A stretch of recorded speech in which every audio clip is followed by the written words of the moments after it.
Hello, it's Sunday, June the 1st in the year 2025. Wow, June the 1st. Time is traveling so fast. God bless you wherever you may be.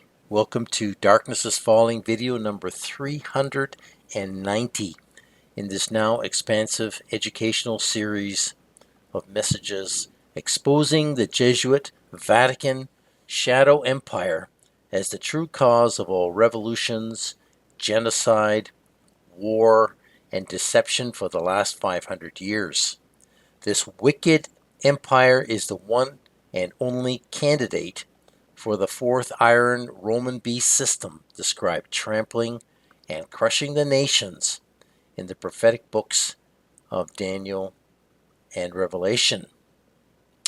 Once again, thank you to all of you who have contacted me with information, news, um, encouragement, and I really, really appreciate this. This is always helpful to me as my time seems to be pretty constrained between videos, and I always appreciate the encouragement, the contact, and the help. So thank you very much. I really, really, it's unexpected, but I really appreciate it.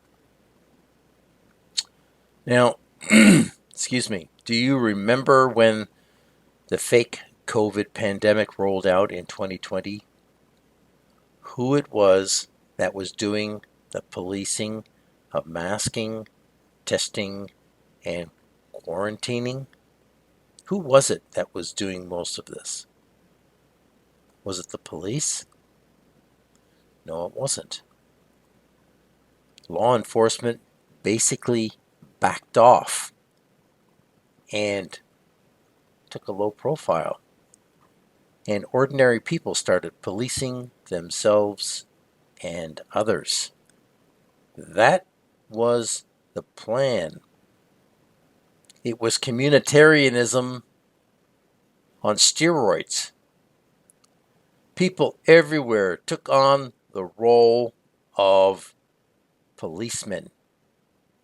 The police just stepped in here and there to hand out fines for noncompliance when it was reported by other communitarian vigilantes. Do you remember that? I sure do. Where are those vicious, arrogant citizen policemen today who minded everyone else's business?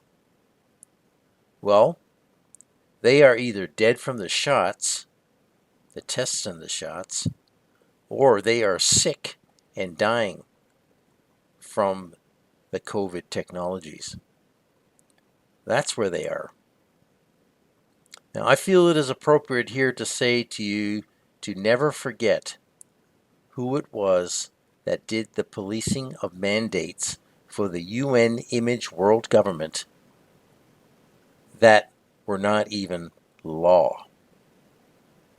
It was our brainwashed family and friends and neighbors and business owners and associates who policed you and I with threats and persecution to comply.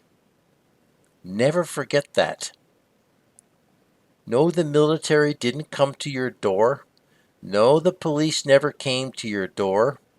It was the people around you in your community that rose up against you and I and ordered us to mask, test, isolate, quarantine, and inject, or else.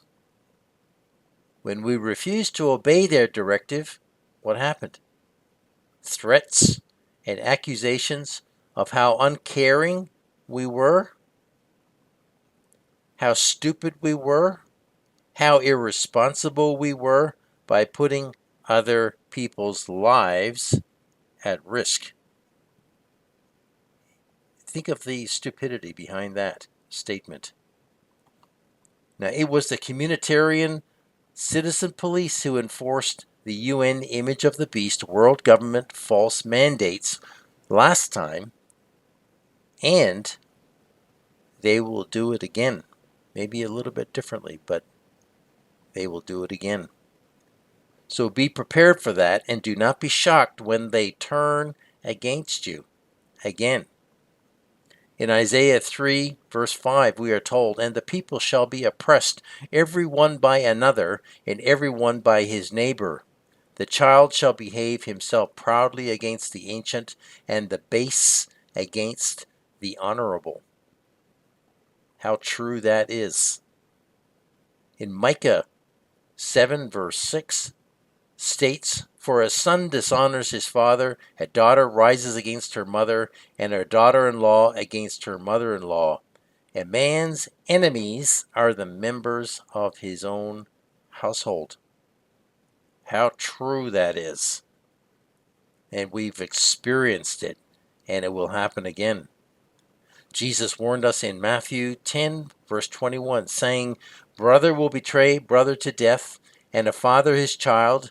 Children will rise against their parents and have them put to death." That has been happening all throughout history. Now, just because you haven't seen it in your local neighborhood does not mean that it has not been happening. It has. Jesus' words have already come to pass in buckets. Now, Mark chapter 13, verse 12, Jesus said, "Brother will betray brother to death, and a father his child. Children will rise against their parents and have them put to death." And then again in Luke chapter 12, verse 53, Jesus says, "They will be divided, father against son, and son against father, mother against daughter, and daughter against mother, mother-in-law against daughter-in-law, and daughter-in-law against mother-in-law." Can you see all the relationships there? Pretty well covers all family relationships and neighborhood or community relationships. The Word of God is very accurate in describing the totality of things. And this is what Jesus was getting at here. So the warnings from God have been numerous. Base human nature has not changed, and don't expect it to. In fact, it is getting worse. The vast majority of people have the mind of the beast, the character of the beast in them. And they are living this out. And just because they are not running down the street in mobs with pitchforks, hunting people from door to door, means nothing. Every age, every world event sees things happen slightly differently. But persecution is always just persecution, however it rolls out. So please keep this in mind, because it is going to happen again. And I say going to, it probably already is happening now somewhere in the world. It never stops. It just moves from continent to country, to continent to continent, country to country, state to state, depending on what happens. Now, I was thinking about that this week, and I thought I would put in another reminder in here about this, because it is very easy to forget what happened between the end of 2019 and May 2023, when they called off the fake world pandemic. Never forget,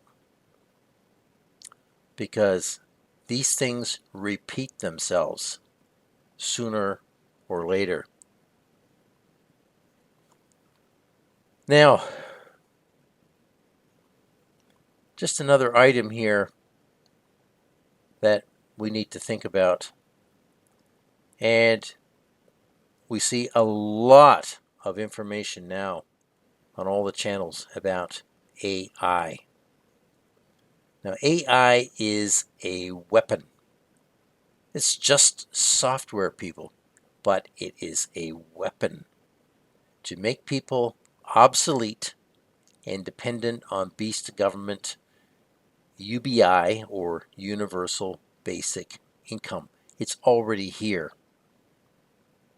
If you are receiving a government benefit, at some point that is going to flip and become the UBI, because it is given to you, us, people, by government authorities. And these are Roman government authorities.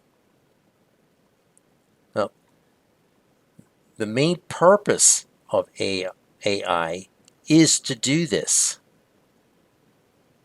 AI is not the beast, it is just a tool used by the Jesuits to bring people closer to total compliance with Mark and money. Now, I've been talking about this for quite some time. If you're new to this, then I urge you to go back, watch my video called Mark and Money, and this will fill a lot of things in for you. Also, video number 363 called Mark of the Beast. These are just a couple that spring quickly to my mind. There are so many messages now about the Mark of the Beast and beast money, which are soon going to converge. Well, how? Well, with UBI. That's how. As more and more jobs disappear daily, from all over the world, we are watching the eradication of employment so that people are made redundant. Now, can this happen to every single person? I don't think so. But I do believe that AI is going to make most people redundant. Now, it will be used to administer the blockchain and the UBI when the masses that survive all these injections, which have not stopped, have been made totally dependent on government. We see this happening right now. It's all over the internet.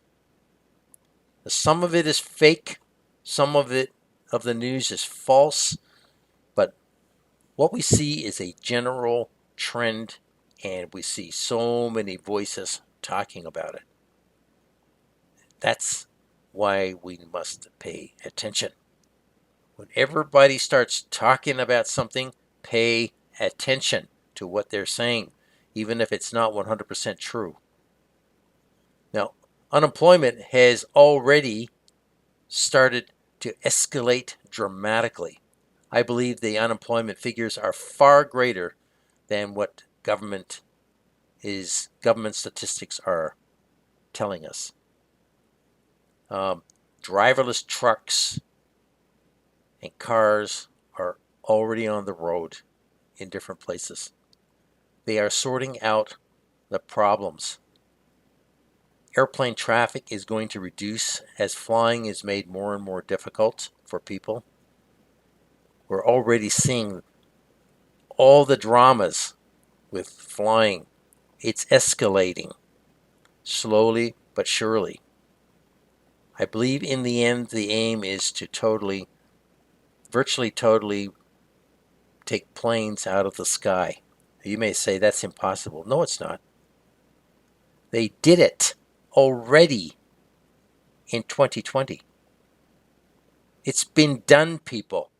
They did basically take 85% of the aircraft out of the sky by mid-2020. Now, if you've forgotten this, I'm sorry, but that's just the fact. And they can do it again, and they can do it quickly. It doesn't take a lot. They have gone through the game plan. They know now what it takes to do it, and they have the plan, and they can implement it next time a lot faster. All these programs are planning for the final. And that is what people do not understand. It's not once, oh, now it's gone, it's going away, it won't come back again. Never, ever think this. We are not living in normal times, even now, where the dust has settled a little bit. No, sir. Normal of any kind disappeared in November 2019, never to return. So be on heightened alert for whatever is coming down the pipe, because it won't be pleasant. So cities are starting to put the infrastructure into place to create 15-minute city boundaries. I saw a news item the other day where Oxford, the city of Oxford in England, is now compartmentalizing the city into sections, and people will not be able to cross over from one section of the city to another section without permission, without passwords. They have to pass through security. This sounds crazy, people, but this is coming in by stealth all over the place. The rules, the laws are changing, and road signage is going to change. There's going to be a system that comes in all over the place that begins to separate people out into 15-minute smart cities. You will eventually, when I say you, I say we, us, people, will not be able to cross out of their 15-minute smart city without permission, without the mark, and for good reason. So this has already been done. The Jesuits set up their communist, socialist, fascist communities in Paraguay. They set them up in Russia, in Cuba, in China. They know how this works. They are bringing it in by stealth right under people's noses, and the vast majority of people cannot see what is happening. So the whole world is heading towards 15-minute smart city communitarian prisons. The Jesuits don't care about money or whether companies go bankrupt or people die from the economic disruptions. They own it all. They own all businesses. I've explained this in many previous videos. They own all businesses. They are burning the whole system down slowly. If you are shocked hearing me say that, then you simply haven't been paying attention, or your life is still very comfortable. One or the other. I don't know. And as I've said before, I've been warning that this was coming for years now. The Bible describes it, not in absolute detail, but it's there, if you read between the lines by the Spirit of God. Now, I want to show you just a few thumbnails from a small selection of YouTube channels, and I'll make some comments about them. So let's have a look at those now. Now, in this first thumbnail from SBS News, just recently, you can see the title, Why Self-Checkout is No Longer Profitable for Retailers. Seems like they are going to get rid of self-checkout. But this is not true. What they've been doing is training people to self-checkout. It's been a training exercise all over the world to get people used to self-checkout. It's all about scanning and doing it yourself. And it all relates to the final mark in the body that you will scan when you purchase something, whether in a shop or whether online. So this is not true. It's not about profitability for retailers. It's about training people. COVID was training for the final mark. It got everybody injected, got people used to the idea of getting injected regularly and accepting it. And training is one of the biggest things that people do not understand. This is how world authorities get people into a position of apathy, acceptance, and compliance.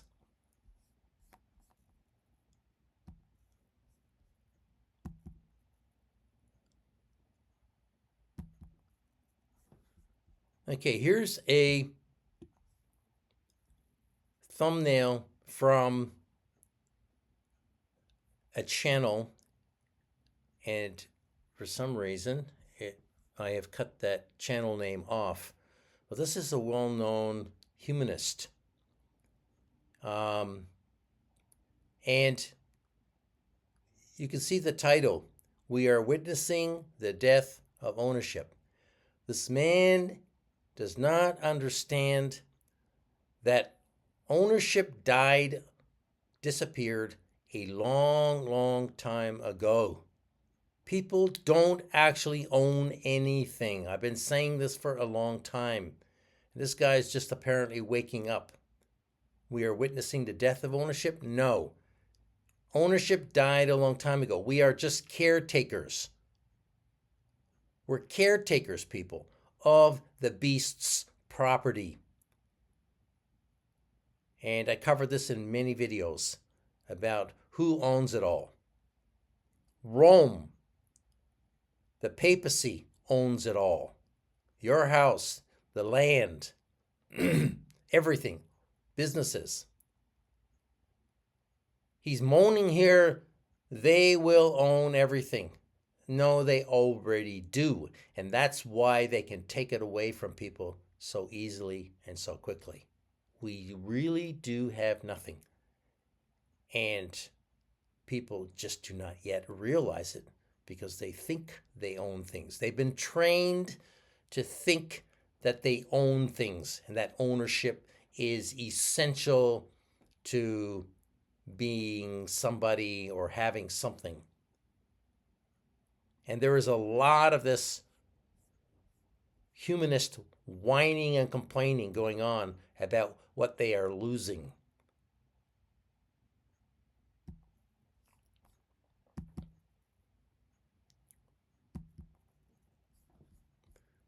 Here's one from CNN recently. And the title here is "Trump to the Atlantic. I run the country and the world." This is the insanity of what people will believe. Of course, CNN is going to peddle this, and people are going to believe it, that Donald Trump runs the country and the world. It's absolutely absurd. This person runs nothing. They are just a figurehead, puppet president figure, dispensing orders, causing chaos, turning the whole world into a crazy clown show. But in the middle of this crazy clown show, everything is changing. And people just do not see this. They are complaining about the craziness of what's going on and how people are stupid. They don't know what they're doing. Everybody's inept. No.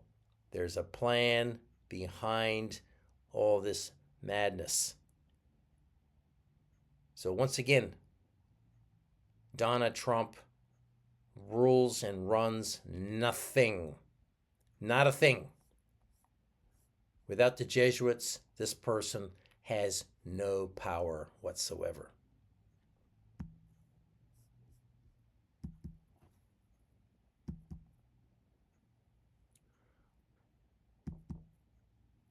All right. Well, that's interesting. Okay, there we go. Don't know why these are not responding. Okay, here's another one from the New York Times. These are all YouTube channels. Excuse me. And I've just selected a random number of them to quickly talk about here. Here's the title. We're experts in fascism. We're leaving the U.S. Fascism is here. Trust us.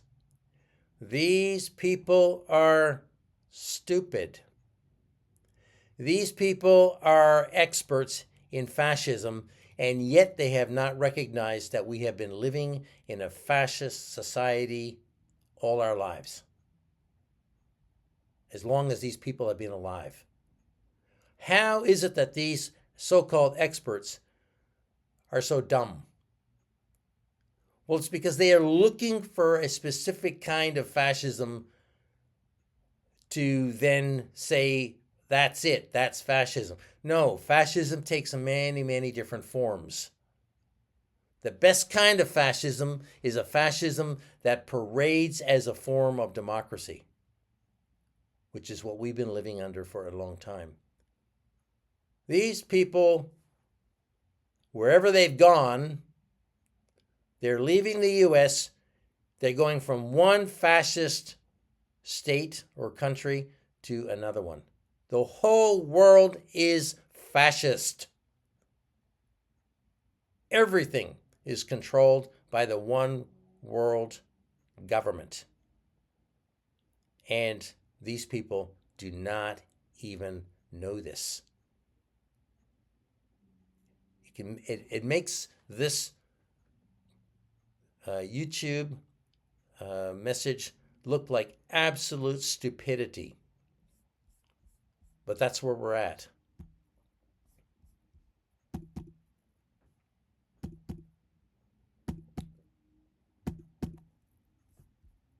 I do not know why these are not responding. Excuse me. Here's another one from the MCGA YouTube channel. Rent is free for immigrants in Canada. Yes, it is. Shocking proof that shocking proof that immigrants have their rent fully paid for by taxpayers in Canada. Yes, this is true. It's happening also in the United States. It's happening to countries in Europe. Yes, it's all by design. I've been saying this forever, that these immigrants are brought in and their bills are paid. They're even complaining that they're not getting enough. All free. All their benefits, rent, their jobs, their salaries are paid for as subsidies to employers. It's all paid for, people. It's been happening in the United States for a long time. And this is how the Jesuits are moving people around the world and changing societies forever.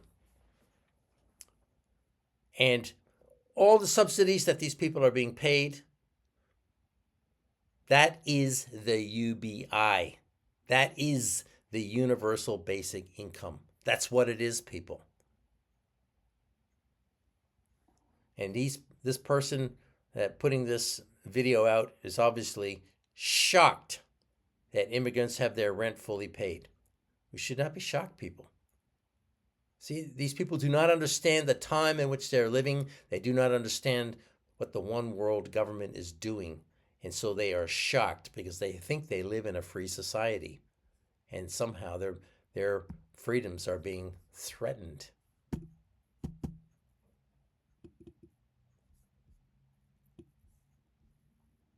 Okay, this is the Sydney Morning Herald and the Age YouTube channel coming from Australia, with the title, "Is this the beginning of the end of the American Empire?"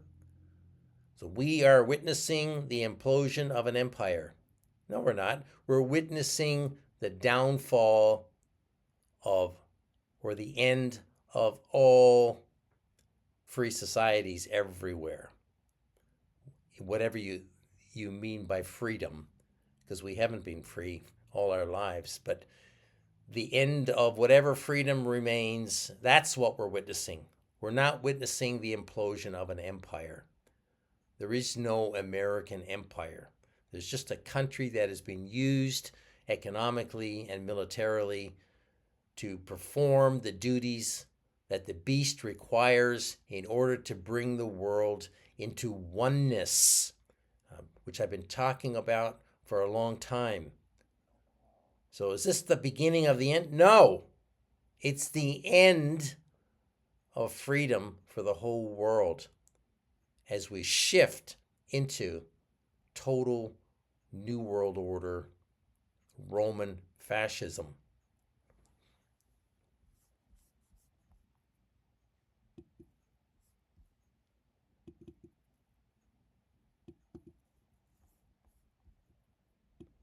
Here's another one from a channel called The Nomad Capitalists.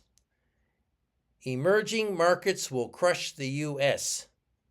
The USA is in decline. No, the USA was finished as a country, as all countries have been finished for a long, long time, because all countries are businesses. So this man also does not understand what is going on. He thinks he does. This man has multiple passports, travels around the world, advises people on money, how to squirrel their money away, to protect themselves from the disaster that they all believe is coming. The disaster is here, people. And no matter where people squirrel their money, they will lose it. There is no safe place to hide from the Jesuits and from the world authorities. No place to go. People running from country to country looking for a better life. They'll never find it because the whole world is now under a one world fascist government. And that has been here since 1945, gradually implementing their programs and bringing the whole world into slavery. This man believes that he is free and that he's able to go, just because he's able to get on a plane here and there, he thinks he's free. This man has had the jabs. This man is marked. And this man is telling stories, as nearly all YouTube channels are. They are all telling stories. They're not telling the truth.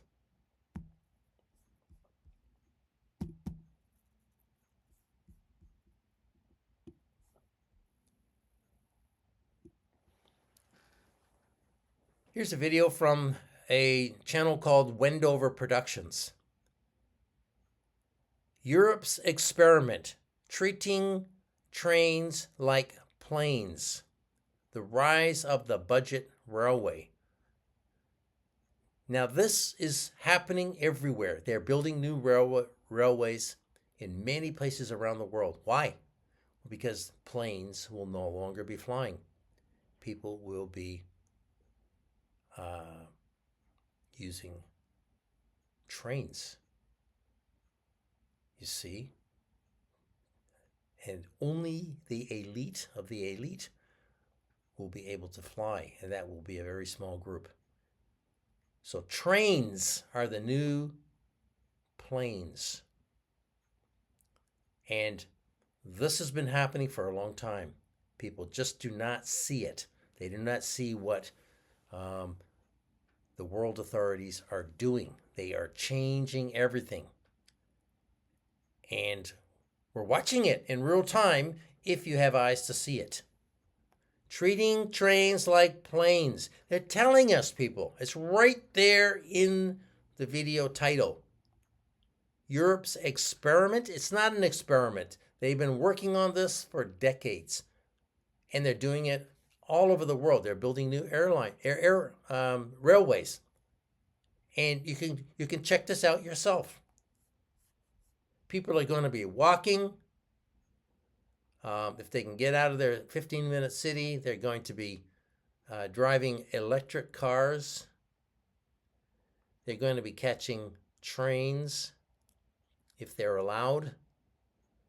We're living in a world prison system where freedom of mobility, freedom of choice is reducing day by day, hour by hour.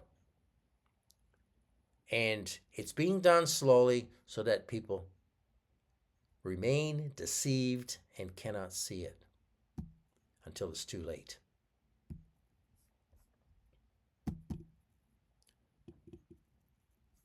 Okay, last one is this from a guy called Russell Matthews' YouTube channel.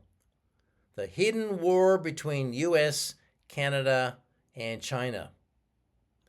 And here's a Canadian news alert. Our warning for China. There's no warning, people. There's no hidden war between these three creatures. There's no war. This is all media propaganda. This is stuff that people have made up. There is no war happening between anybody. There's just people following a Jesuit plan to do whatever they've been told to do. Sometimes it is to instigate a hot war. Yes, to kill, get a lot of people killed, create a lot of reaction in order to bring in a new solution, bringing us closer and closer through division to one world unity.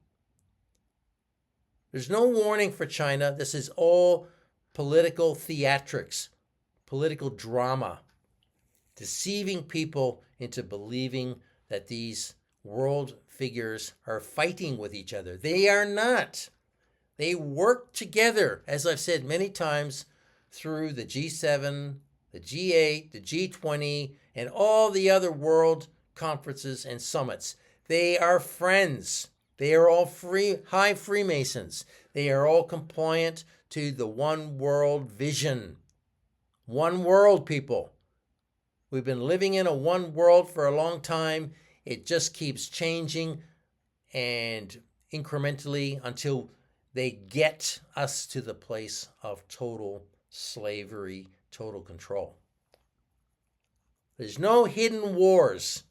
There's nobody fighting with each other. None of these political leaders fight with each other. They're all following a script. And if you allow yourself to be deceived by this propaganda, this media propaganda, I feel sorry for you because it is not the truth. It's not what's really going on. It's not the true world reality. COVID showed us that, how they all work together in unison. And that's the reality, not this. So I just wanted to cover a few of those stories so that you can understand a little bit more clearly how these stories are deceiving the masses. Okay, in this video, I'm going to do an overview of DNA and how the idea of DNA is not what we have been told. Does it really matter?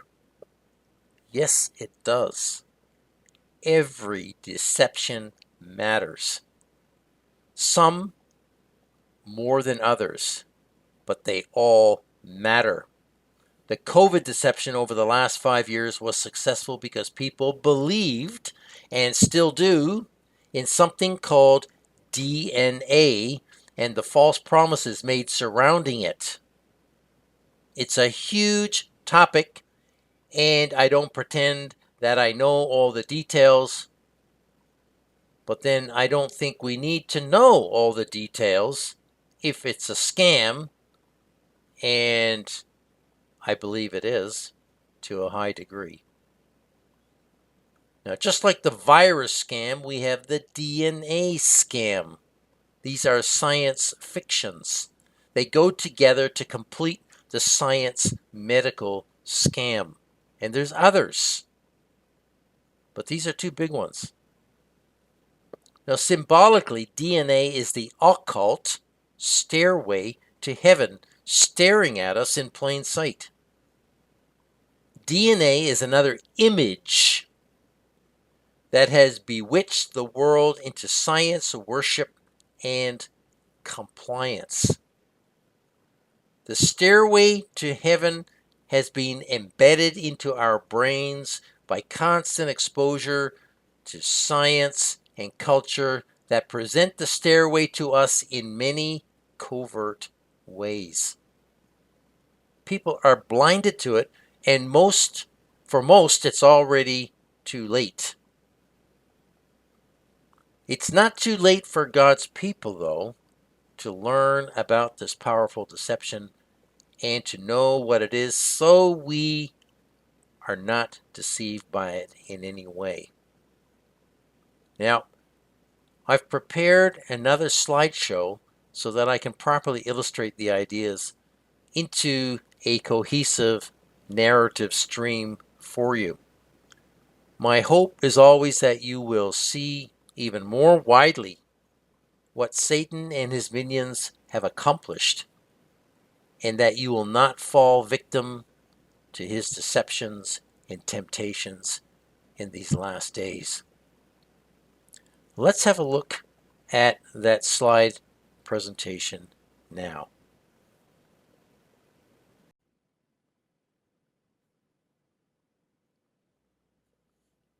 In slide number 1, we can see the title, Stairway to Heaven, the DNA image deception. This is a difficult topic because of the false science that everyone believes is true. Now, I'm going to do my best to present only what I feel is important so that the topic doesn't get complicated by Roman science terminology. Simplicity and clarity are the keys to effective communication about anything. There is so much involved with DNA that only people who are educated into this terminology will even begin to understand. For you and I, we just need to know the basics about this topic so that we can come to terms with the truth or the falsehood of it. Now you can see at the bottom of the slide is my website, darknessisfalling.com. Please go there once again and use the resources while they are still available if you haven't already done so. All my videos can be viewed and downloaded from there, and there are a lot of resources where you can learn about the Roman Catholic Empire on that site. Please use it before it is taken down, because it will at some point disappear. Record the videos. Excuse me. Please record the videos. Don't alter them in any way, and share them, the information, so that other people can also learn about what's going on and be awakened to the reality of this world. Now, the picture in the slide is the mystical DNA symbol that appears as a curved ladder twisting upward dramatically to heaven. Esoterically or secretly, that is what it is meant to represent. Exoterically or openly, it is meant to symbolize DNA, the God particle, and the basis of all life. Of course, people don't see the esoteric or hidden meaning, which is the most important one, and thus they are deceived by the lies that they are told about it, just as they are deceived by the lies that they are told about viruses and vaccines. Now, in this presentation, I'm going to once again provide a structure by which to get to a rudimentary understanding of this topic. It is up to you, the listener, to do your own reading and investigation and try to fill in a more complete understanding, and then come to your own conclusions about what I'm saying in this message.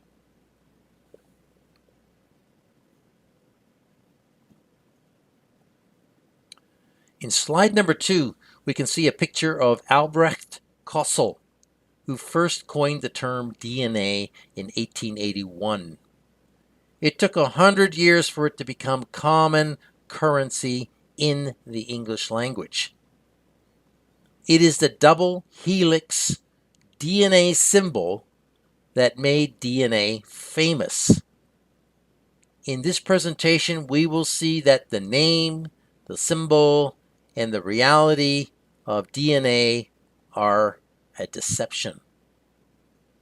What we have been and still are being told about what DNA is, I believe, a blatant lie. Science lie. Science fiction. Now, DNA is just a name for an acid, deoxyribonucleic acid. That's it. It is a compound discovered by Mr. Kossel toward the end of the 19th century. DNA has been made to take on a life and aura all of its own. DNA is a science celebrity, so to speak. And this has been done by the science establishment. And it has become something of, like I said, a celebrity in its own right. People have been bamboozled or blinded by the science god. Now you can see in the slide there that the term DNA began to enter common usage in public consciousness in the 1980s with the development of DNA fingerprinting and its application in forensic science and paternity testing. Prior to this, while DNA had been discovered and its structure elucidated earlier in the 20th century, its practical application was limited and the term was primarily used within scientific circles. The double helix symbol for DNA became a widely recognized symbol in the 1950s following the discovery of its structure by James Watson and Francis Crick in 1953. Now, while DNA was identified as the hereditary material earlier, the double helix structure provided a visual representation that quickly became associated with DNA. That's the problem right there, people. The double helix structure that they invented provided a visual representation that quickly became associated with what DNA is supposed to be. You'll have to make up your own mind about that. So people have been bamboozled by the image of DNA for decades and decades now. And this has all been intentional and deliberate. And of course, most people cannot even begin to explain to you what DNA is or what it does. All by design.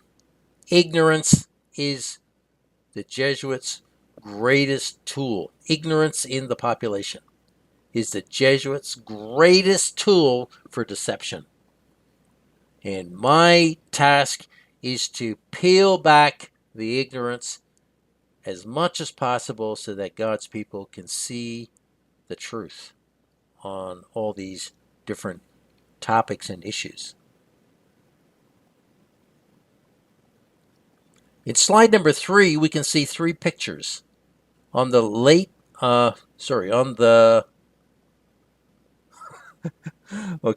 on the left is what is claimed to be an X-ray picture of the DNA double helix taken in 1952 by Rosalind Franklin. Now, if you see me stumbling over the text a little bit, it's because AI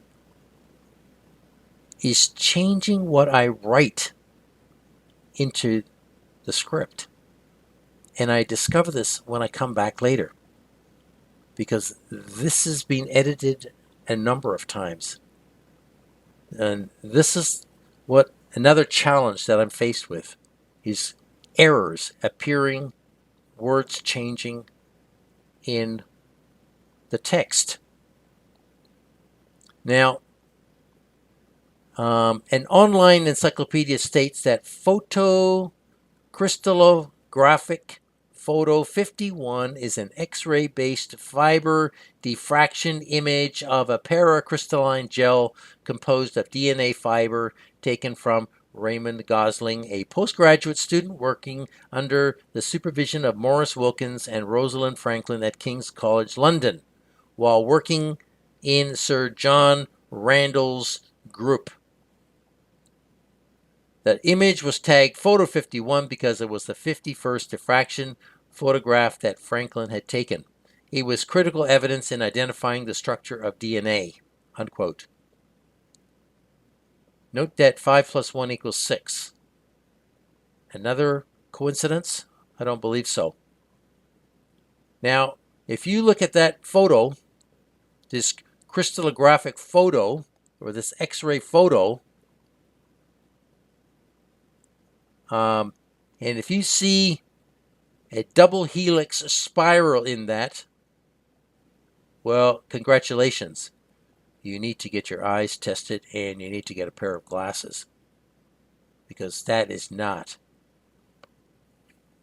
what can be clearly seen in that photo.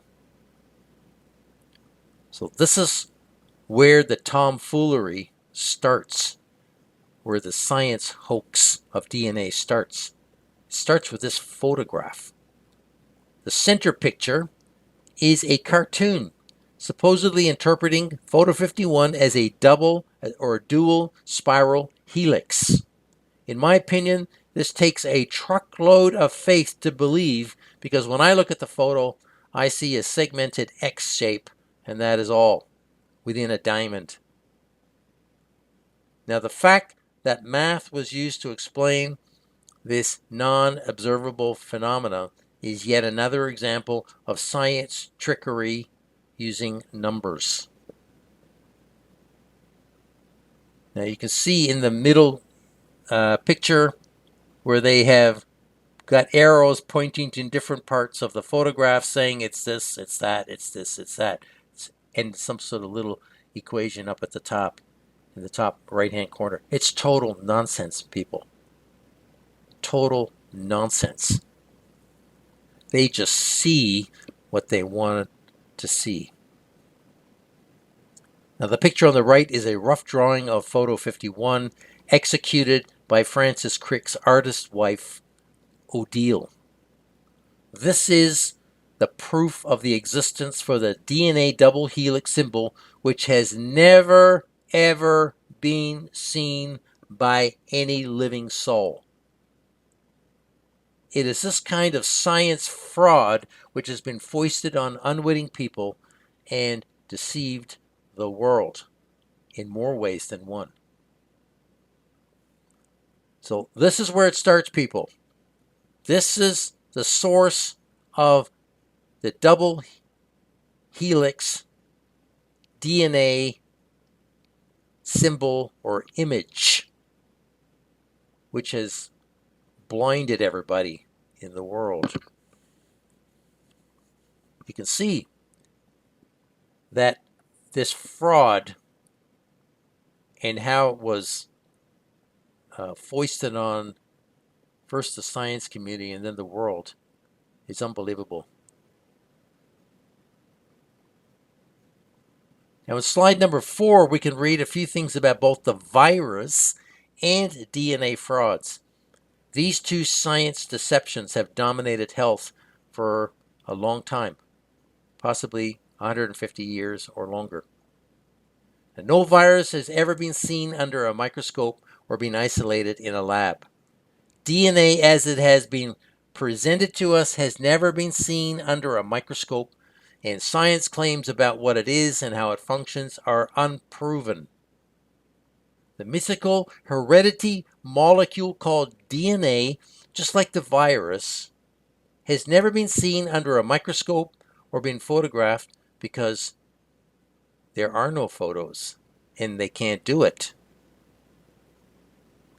Now, in the slide, you can see that viruses in 1892, Dmitry Ivanovsky used one of these, used as some sort of filter to show that sap from a diseased tobacco plant remained infectious to healthy tobacco plants despite having been filtered.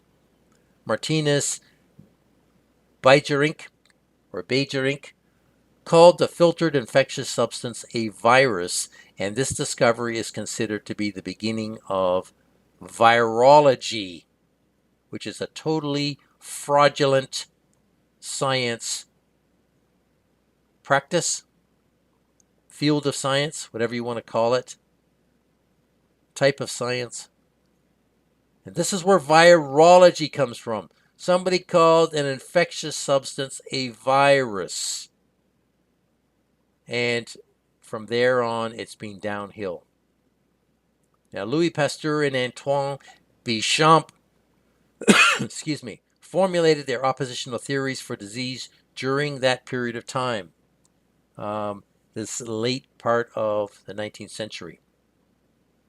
Béchamp stated that disease originated from within a toxic body, and Pasteur argued that disease came from without the body by way of transmission from person to person through the air or by touch, essentially. So once again, we come back to the two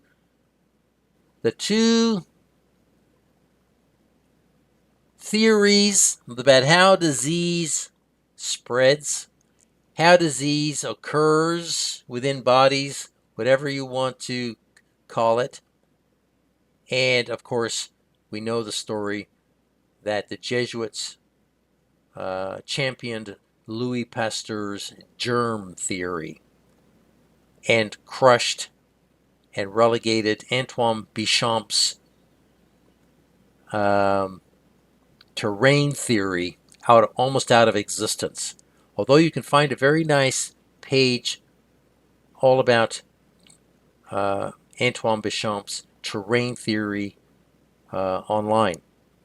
There's some good information about it.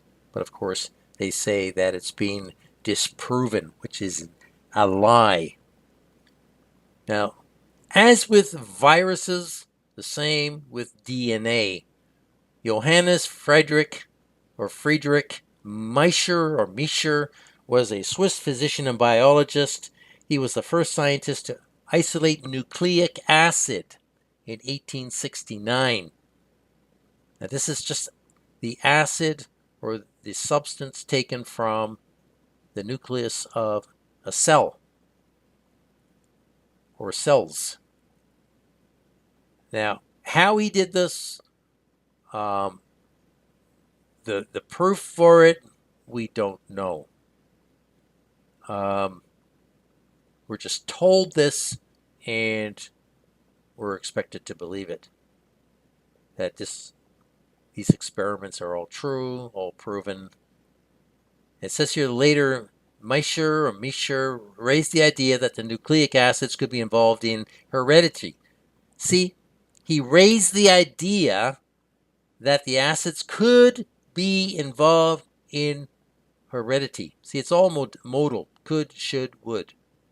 A lot of science is could, should, would. Right? It's not fact. And even posited that there might be something akin to an alphabet that might explain how variation is produced. So this is the guy, 1869, around the period of time when viruses are surfacing, DNA is surfacing in the scientific community, this idea of heredity.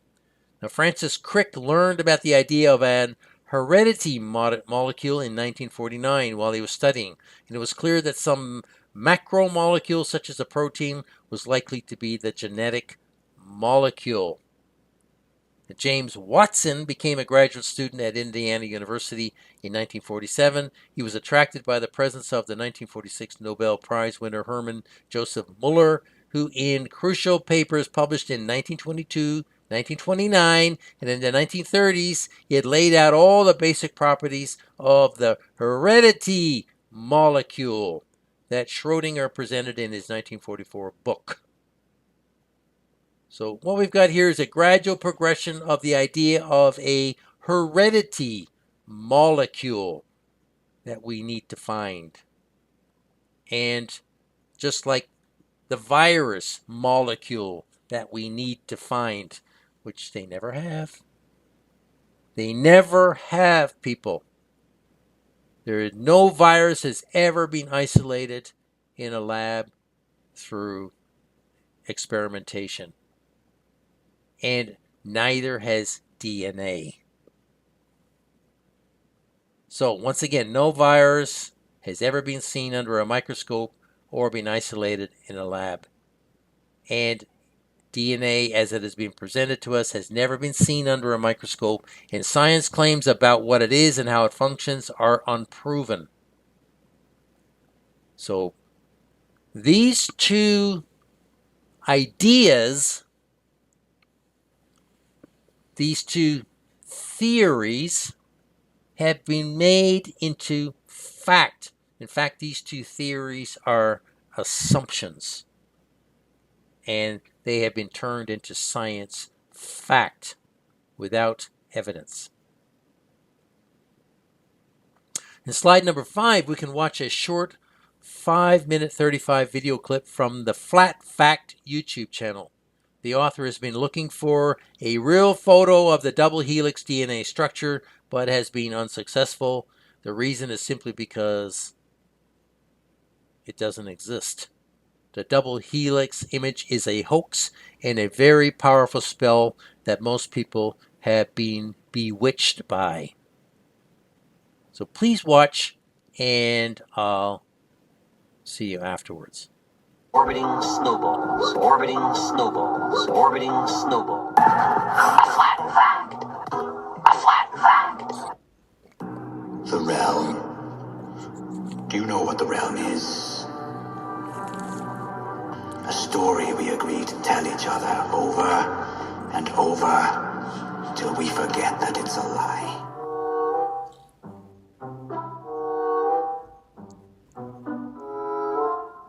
Greetings, ladies and gentlemen, and welcome back. I have a little problem. I was in the middle of making a video about this symbol. This symbol is Ingaz, or Ing. It is an old symbol. It means family, fertility. This is the basic translation. This symbol, or the meaning of this symbol, can be found in many place names. For example, Birmingham. When we look at the word, we have Birm, Ing, and Ham. When we dissect Birmingham, we see ham, family, and berm. Berm is an olden term for describing land. They also use the word acre, hundred, and ton, like ham ton, the ton of ham, or the land of the family Ham again. There are numerous olden Anglo-Saxon words for describing plots of land, which I'm not going to go into for this video. When you see this symbol, it looks like DNA, and I thought it was very interesting. And interesting that the symbol means fertility and family. It looks like DNA, doesn't it? So I went to find a real photograph of DNA, and I ran into a problem. The same problem I ran into when trying to find real photographs of the atom or real photographs of the Earth from outer space. I've worked in 3D programming since the mid-1990s, as well as other programming genres. Back in the day, I had to write the 3D in code, and it would take almost a day to render a very small file. If you needed to make a web page, you had to do it in pure code, as there was no software to automatically create a web page like nowadays. No, what you see is what you get, editors. Point being, I know very well what 3D CGI graphics looks like. So I loaded up Google Images to find a real picture of DNA to use for my video. And what do I find? 3D CGI. Diagrams explaining DNA. Graphics. Graphics.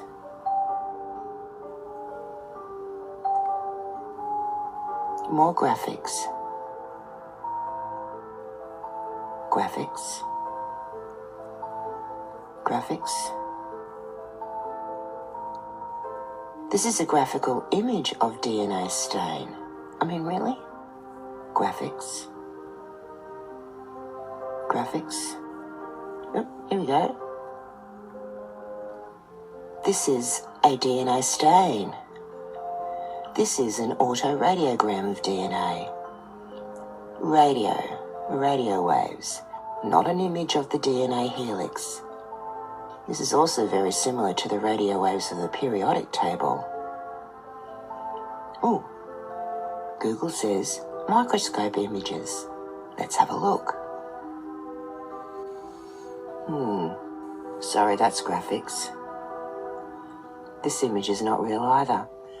Look, it even tells you, it says CGI visualization of the many DNA helix. An electronic microscope simulation with focus effect. Why would you need an electronic microscope simulation? This is a DNA image with an electronic microscope. Can you see the DNA helix? I can't either. Here is someone asking which microscope can see DNA. The answer given is the TEM, the transmission electron microscope, which will show you an image like this. So how did Watson and Crick find the DNA helix back in the 1950s? Oh, look at this. Maths, as in mathematics, shows how DNA twists and turns and unzips. I don't want mathematics. I want a real image, thank you. I've been told my entire life that this is what DNA looks like. Can anyone please show me evidence of the existence of the DNA helix that someone has actually photographed? Not a theoretical explanation, not 3D CGI or graphics, not radio wave data, and not Photo 51, which also doesn't show the double helix. Is there any?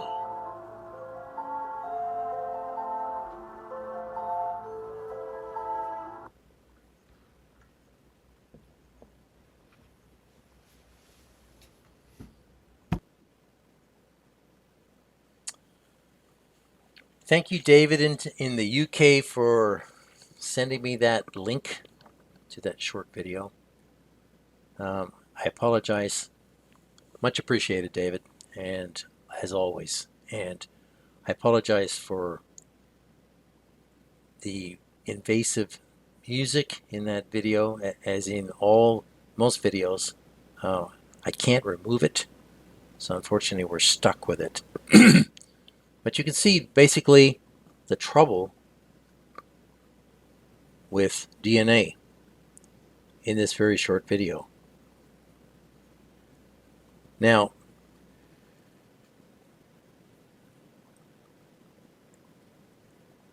that symbol, ing or ingas, means more than family and fertility. Ing or ingas or ingwas is the name of a Germanic god. That symbol represents a god. Very important to understand this. In slide number 6, we can see the ing or ingas runic double cross symbol. Yeah, that's a double cross. In the image on the left of the slide, we can see a stylized ing pendant with the black cube of Saturn embedded in the chest of the Norse god Ingfinger. This symbol can represent life, fertility, transformation, and the cycle of life. There can be no mistaking about the meaning of this symbol and its affiliation and connection to the DNA symbol, which we'll see shortly. Now, the fact that this symbol is at the heart of the DNA symbol is not a coincidence. The inventors of this symbol were both high Freemasons. Kabbalah is at the core of the Masonic religion. The double-cross symbol is exactly that, the betrayal or double-crossing of mankind by Satan's minions. It's right there in plain sight. These two men would have been very familiar with this symbol from their occult studies. By softening the hard edges of the symbol, they created the curved double helix DNA symbol. And you can see it. You can see it in the picture on the right in the slide. Right there in the Kabbalah Tree of Life diagram. So whether they were instructed to do this, or whether they made the decision themselves, whether they were guided by demonic spirits, we will never know, because it's a secret, and Crick is dead, Watson is still alive, but he's not talking.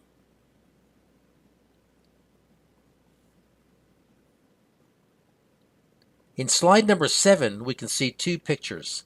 The one on the left is a chart of 34 Anglo-Saxon runes and their meanings. The Inga's god symbol is near the center of the third row down from the top. The picture on the right shows another Ing pendant worn as jewelry for good luck. Somebody will believe that they have the luck of the gods hanging around their neck. Notice how that it's mounted on a diamond. Now a diamond, when you add up the letters, you end up with 33. A diamond is the only shape that I know of that comes out to 33. Also, the color orange adds up to 33. And as far as I know, it's the only color that adds up to 33. So that's why we see orange. Orange, orange, orange. That's why we see diamonds, diamonds, diamonds everywhere through popular culture, because they add up to 33. They're lucky for the occultists.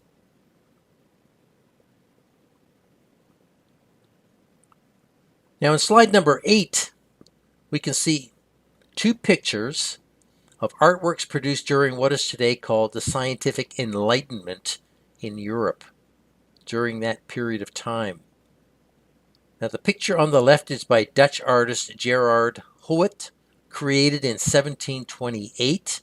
Beautiful engraving, by the way. Just a fantastic artistry. The picture on the right was created by English artist William Blake in 1806. Now, both of these men were Freemasons, and organized Freemasonry was expanding rapidly during this time period in Europe and in Britain. So, the biblical story of Jacob's ladder, a dream of a ladder to heaven with angels ascending and descending on it, was incorporated into Masonic allegory and ritual. That's very important to understand. And we'll come to this in another slide shortly. The idea is that a man can climb the ladder of enlightenment or illumination by degrees to the light at the top, often depicted as a 5-pointed, 6-pointed, 7-pointed, sometimes 10-pointed star. Now take note of how the picture on the left has a straight ladder, but the one on the right is a spiral staircase. They both represent the same idea. Blake's spiral staircase was to become very influential in Masonic circles. The combination of spiral and runged ladder exactly express Watson and Crick's double helix DNA symbol, and this is not a coincidence. Now, both of these artworks are very beautiful artworks. As an artist, I studied much of this early European modern art, if you want to call it that, and much of it is based on mysticism, based on Masonic mysticism, the Masonic religion. But right there you can see the progression of the idea of Jacob's ladder being purloined, stolen from the Bible, and incorporated into occult teachings, twisted and taught as something else. The story about Jacob's ladder has nothing to do with occultic principles of illumination and enlightenment. It's total blasphemy. On slide number 9, we can see two pictures of the stairway to heaven. That's what this presentation is all about. The stairway to heaven. Now, on the left is what is called a Masonic tracing board, showing the ladder to the 7-pointed star of light, and on the right is a more literal contemporary depiction of very dramatic ladder ascending to the light with people climbing the ladder. Now, the Tower of Babel was the ancient forerunner and model of the stairway. The tower paved the way to satanic fellowship with the gods as gods. So, the Tower of Babel is the early representation of what is now called the Stairway to Heaven.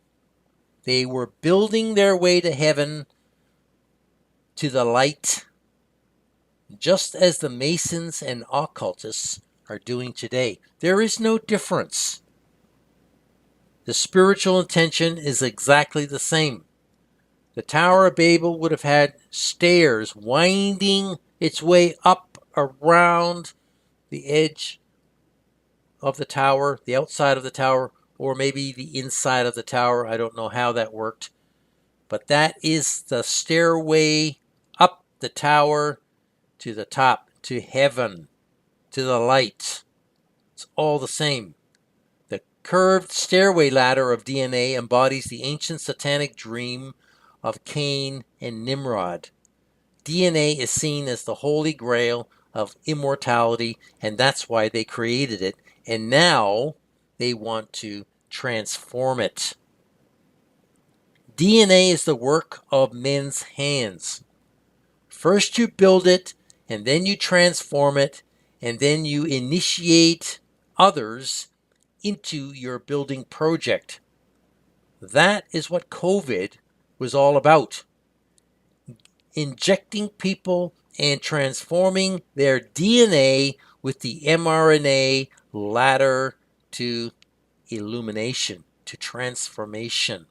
It sounds warped and twisted, but this is how elite Freemasons think and see things.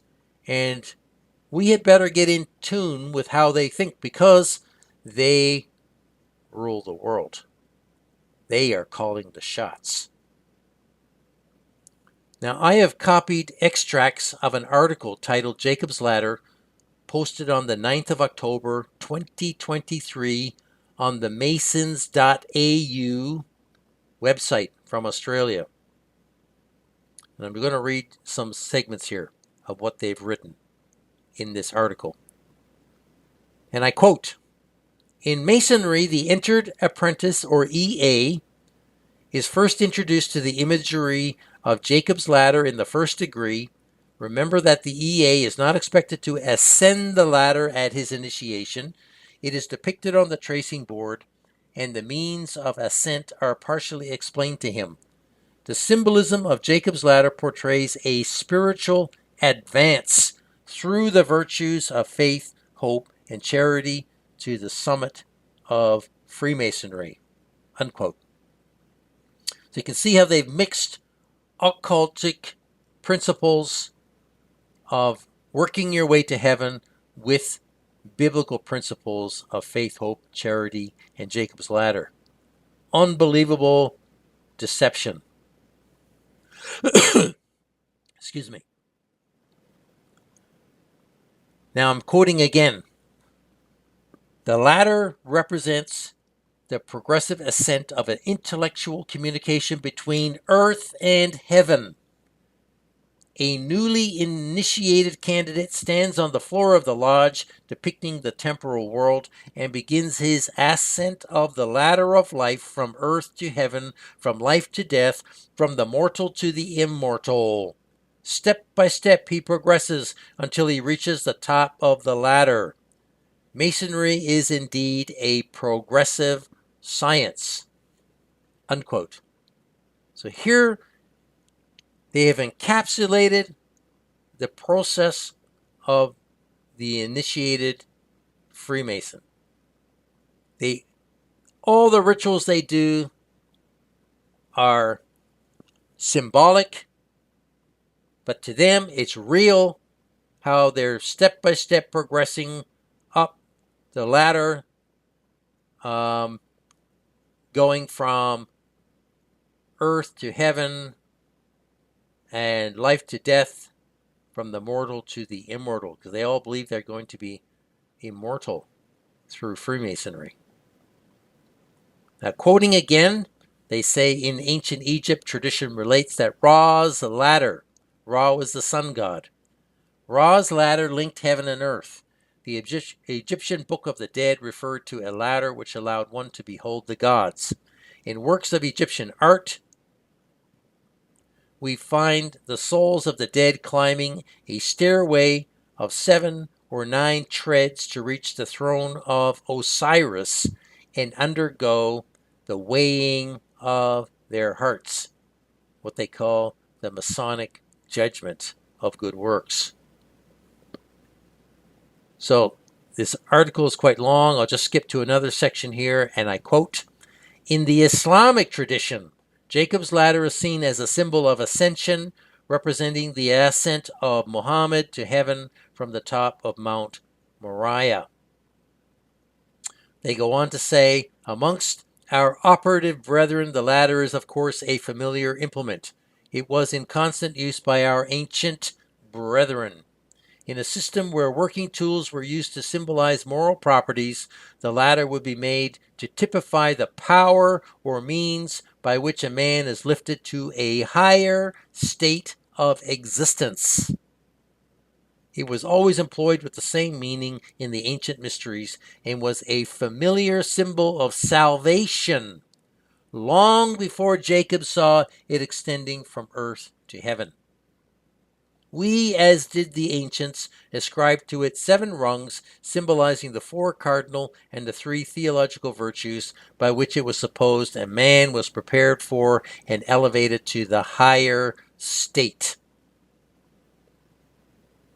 So right there you can see that they are clearly telling us what the ladder represents, and they're blasphemously saying that the way to salvation existed long before Jacob had his dream of the ladder. So this is a reference to pre-flood and Cain's religion, from which all this nonsense comes from, originates. They then go on to say in the article, and I quote, "In the Platonic tradition, this symbolism describes the ascent of the soul from one world to the other. In the Mithraic mysteries of Persia, each rung of a ladder was guarded by an angel, and the adept had to progressively disrobe to attain the resurrection of the body. The Mithraic initiation used the ladder as a symbol of mystical initiation, ascending through the 7 metals and planetary spheres," unquote. Can you see how they have linked Freemasonry to all the satanic religions of Persia, Greece, Egypt.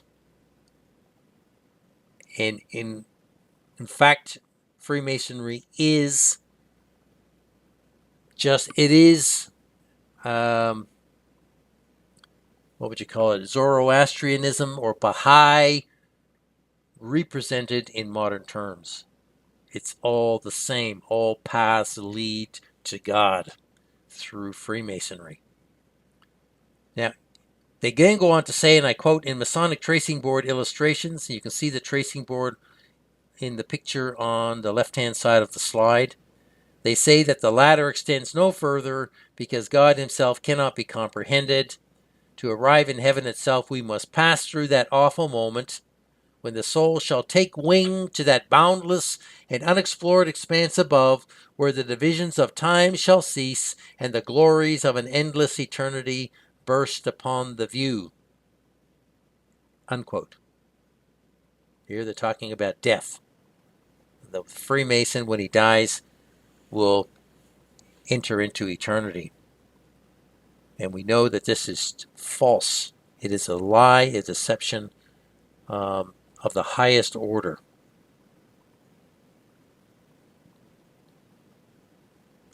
Now, in slide number 10, we can see two pictures of Led Zeppelin's song piece called Stairway to Heaven. Like Pink Floyd's Comfortably Numb, this song is a satanic worship psalm filled with a dark and melancholic mix of hope and dread.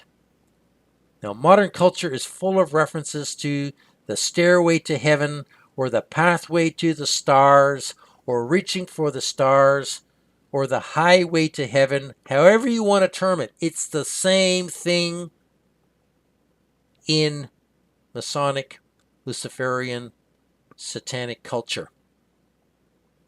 The original recorded version of Stairway to Heaven is exactly 8 minutes and 2 seconds long. This lands us on the 8 plus 2 equals 10, which is the double X-ing symbol. It is also the 2 times 8 or 2 times infinity, which equals heaven squared in mathematical terms. It's all wrapped up in there, people. It's just that people do not understand this, do not see it, do not know about it. This is why knowledge is important to lead us to the truth of God's Word. Now, Stairway to Heaven, which was released in 1971, was and still is incredibly influential on culture worldwide. The song is a powerful song spell. There is a list of 78 artists who have covered Stairway to Heaven on the whosampled.com website. Now, here are some of the lyrics from the last part of the song. And I quote, "If there's a bustle in your hedgerow, don't be alarmed now. It's just a spring clean for the May Queen." The month of May is very, very important because it is essentially the beginning of spring and new life in the occult pagan cycle of life. It goes on, "Yes, there are 2 paths you can go by, but in the long run, there's still time to change the road that you're on." So what they're saying is you can change from whatever path you're on and you can go down Satan's little path. And it says, "It makes me wonder." And then it says, "Your head is humming and it won't go. In case you don't know, the piper is calling you to join him." See, there's the song spell. The humming in your head of the song spell going around over and over like a snake eating its tail. The piper is Satan, calling you to join him. "Dear lady, can you hear the wind blow? And did you know your stairway lies on the whispering wind?" Yes, it's just a dream, this stairway. It lies on the whispering wind. It can be blown away at any time. It's like the wind. It goes here and there all over the place. It doesn't take you to the kingdom of God. Then it says, "And as we wind on down the road, our shadows taller than our soul, there walks a lady we all know who shines white light and wants to show how everything still turns to gold. And if you listen very hard, the tune will come to you at last when all are one, and one is all, to be a rock and not to roll. So many occultic references in this song. But there's the key right there. When all are one and one is all. That's where we're headed, people. The whole world is being made into one through constant division. In the end, all the pieces will come together as one. One world, one people, one mind, one religion, one ruler to rule them all. And then if the song finishes off and she's buying a stairway to heaven. Well, who is the lady? This is the goddess who represents Satan. The piper is also Satan. The piper is Pan the piper. Satan is the piper. Satan is the lady, the goddess. So the goddess is often called Sophia from Sophos in Greek, which means wisdom or wise. Now, she's not buying a stairway to heaven, but all her followers are. All her Luciferian Masonic followers are buying a stairway to heaven. They are all paying their way into illumination, because in Freemasonry, you have to pay for with money, with every degree that you undertake to go up the 33 stairs of the Masonic ladder. You're paying. You're buying the stairway to heaven. Now, people are buying the stairway to heaven in many other ways as well. They are all paying their way into occult, satanic illumination. They all expect to ascend to the light, or what they call heaven, at the end of their lives, right? There is no such thing as an atheist Freemason. That's an oxymoron. And so you can see that when it all comes together, it's all about the occultic stairway to heaven, which the DNA symbol represents. So let's take a look at the Masonic Watson and Crick DNA scammers. In slide number 11, we can see two pictures. The one on the left is of James Watson and Francis Crick posing together with their DNA model. Note the hands in the pocket, hidden hand posture by Crick on the right. Now the picture on the right signed by both Crick and Watson shows a straight ladder and a curved spiral ladder next to it. It is clear that the straight ladder from Freemasonry was simply twisted to make the curved DNA symbol. How satanically clever. Both men are implicated by their signatures to the deception at the bottom of the drawing. Now, these two science fraud evolutionists would go on to collect a lifetime of awards and accolades, including a Nobel Prize for their claims which have never been seen or proven. They're all smiles and laughter here in the picture, but their day in God's court is coming for the grand deception that they have pulled on humanity. If you go to the Wikipedia pages on these two men and you look at the bottom of the page, you'll see the extensive list of awards and rewards that these men received in their life for a lifetime of science deception. Incredible how Satan rewarded these men for doing this, for pulling off this DNA deception. Now, the man in the left in the picture is Watson, and he is still alive. I believe he is 97 years old, but he is soon to join his friend partner in crime, Crick, where they belong.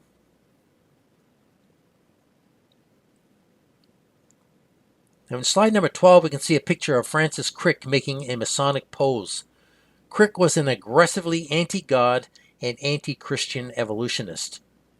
Had a tremendous impact on the generations following him, into turning them into the science worshippers that they are today.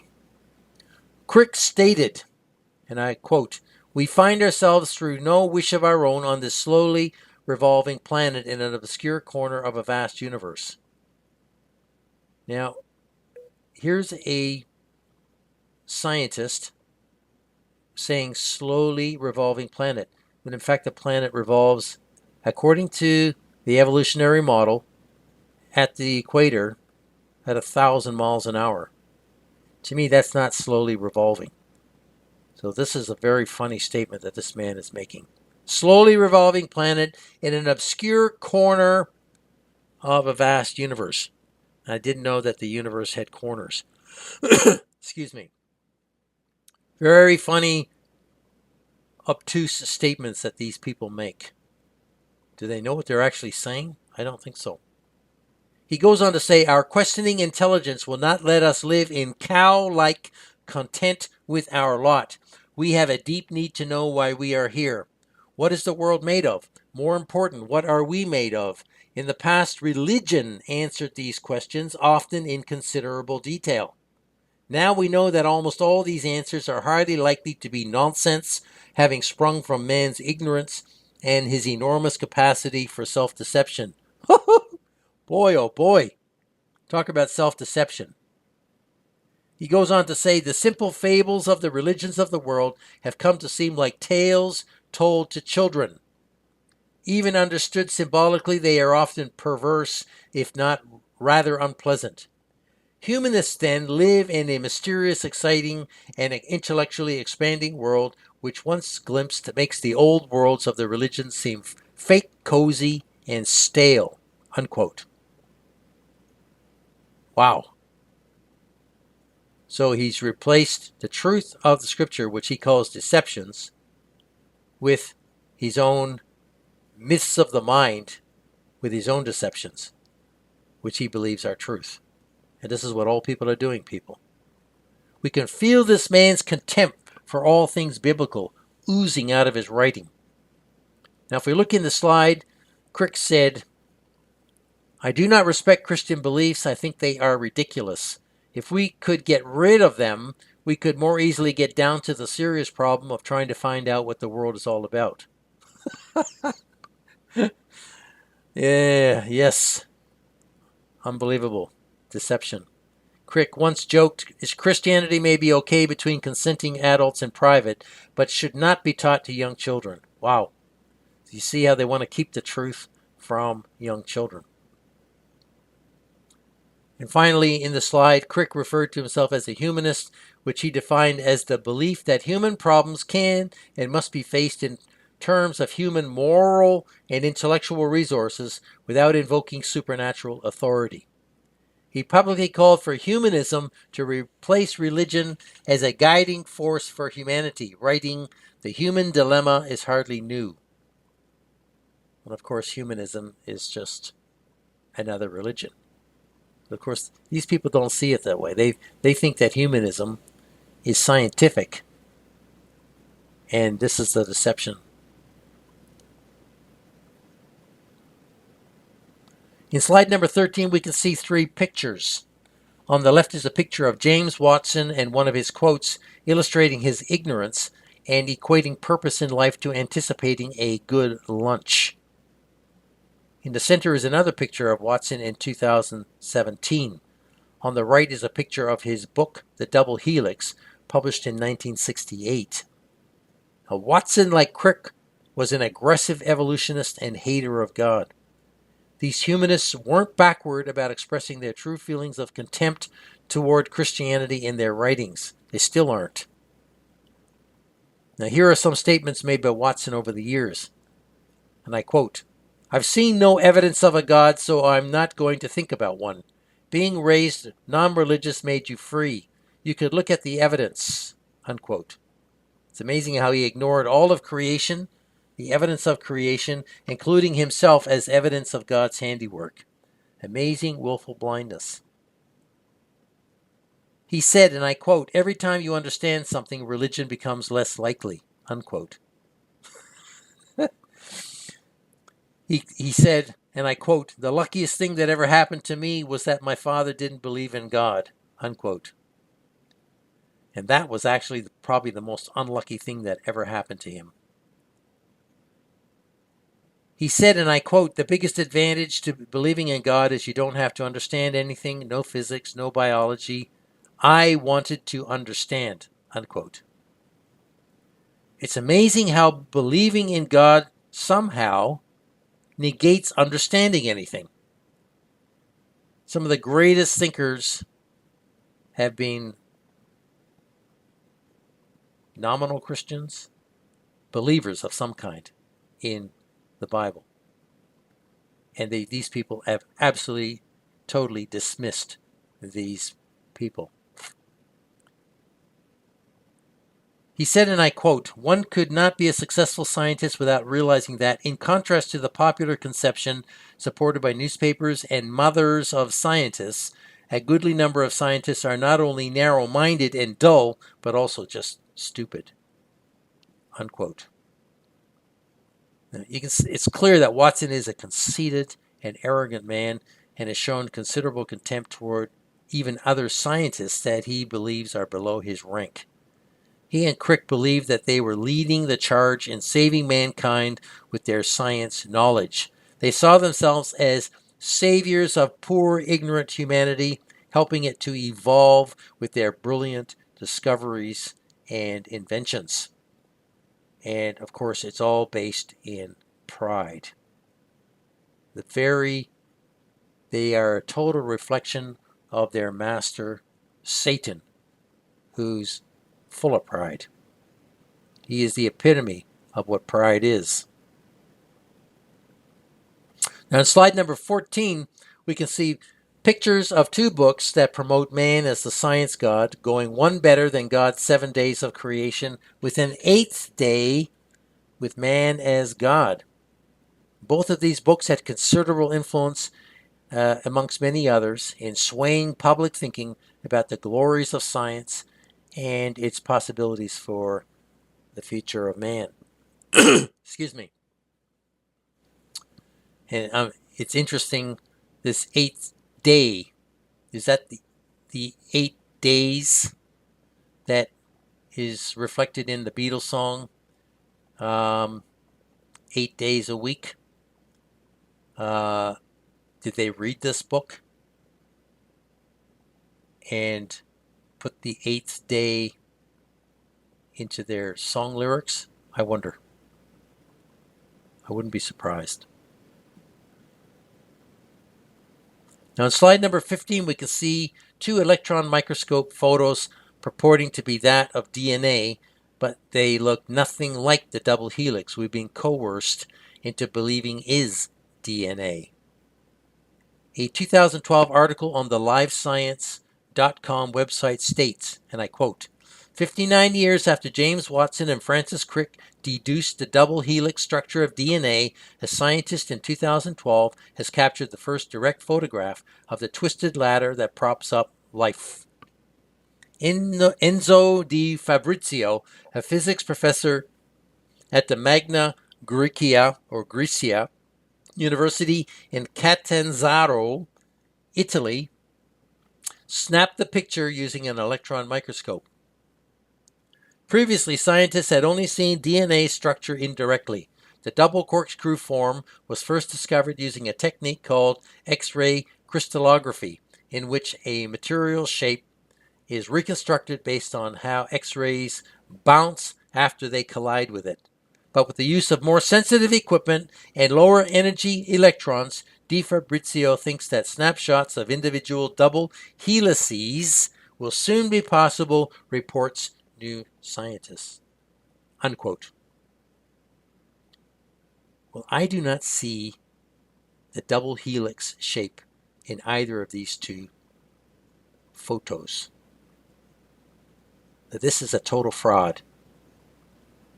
Now, that was 13 years ago, and still nothing is forthcoming, and I can tell you that nothing will be. The DNA double helix is still a fraud 72 years later. That's all we've got, people. These two pictures. This is supposed to be the DNA double helix. And this bears absolutely no resemblance whatsoever to the double helix. If you can pull a double helix out of these two photographs, then you are a magician. You are a sorcerer. And that's basically what scientists are today. In slide number 16, we can watch a very short 13-second video of DNA dancing. Yes, you heard it. Dancing DNA. Please watch, and I'll see you afterwards.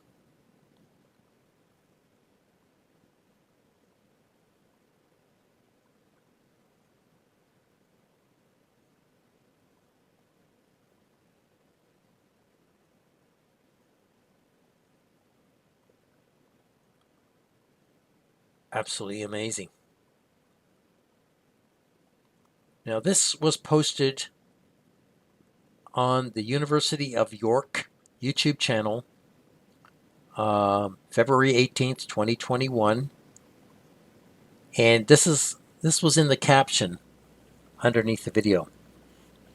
Reading in the slide. This video allows us to see for the first time how small circles of DNA adopt dance-like movements inside a cell.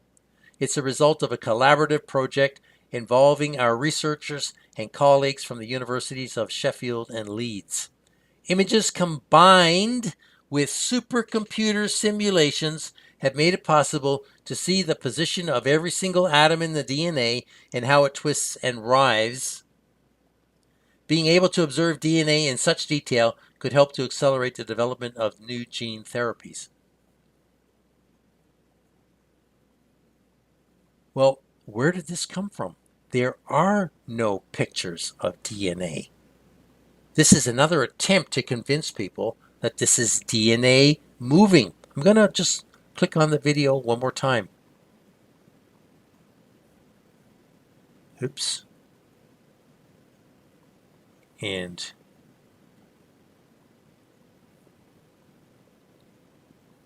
let me try that one more time. There we go.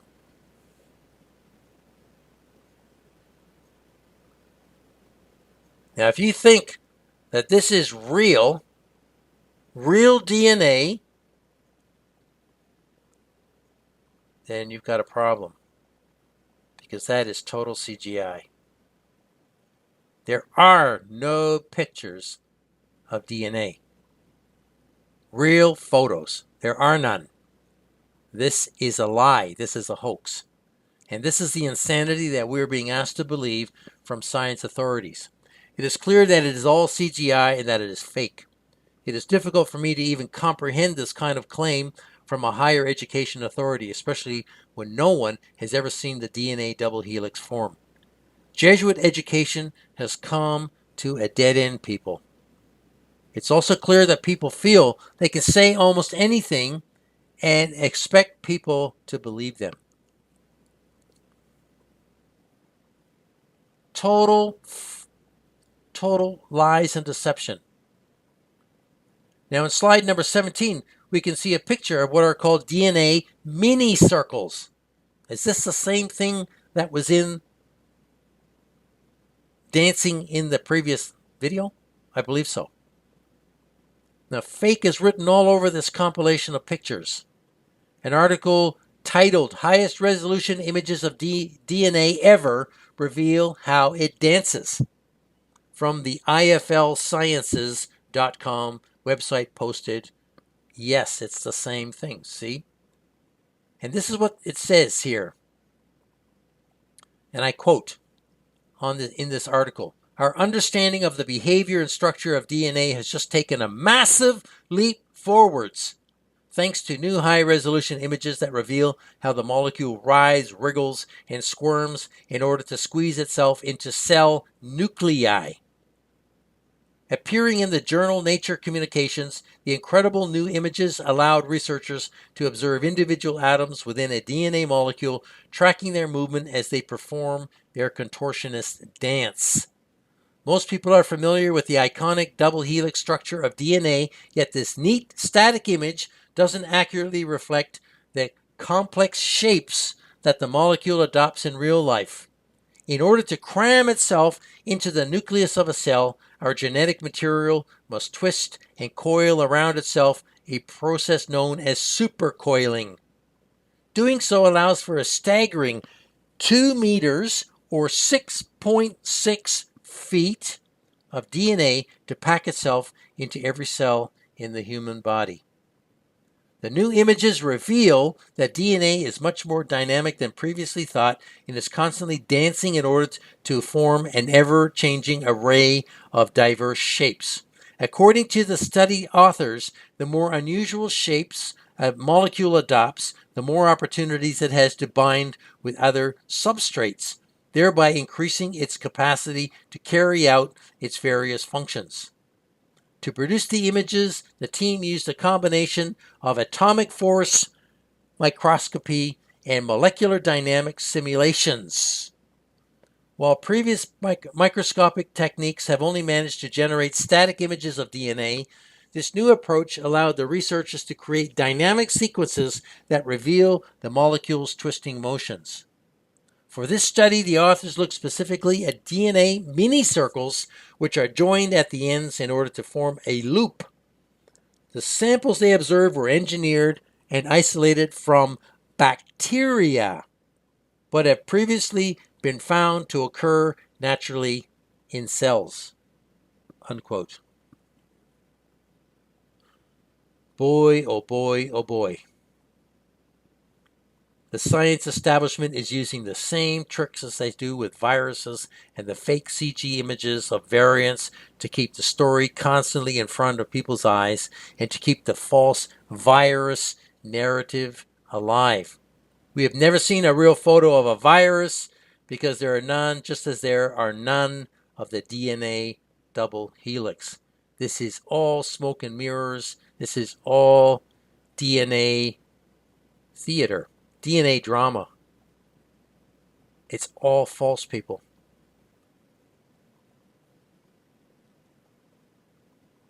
Now, in slide number 18, we can watch a longer 15-minute video compilation of clips taken from a 1 hour, 5-minute webinar by Tom Cowan, who apparently is a doctor, on May the 3rd, 2023, about the reality of DNA.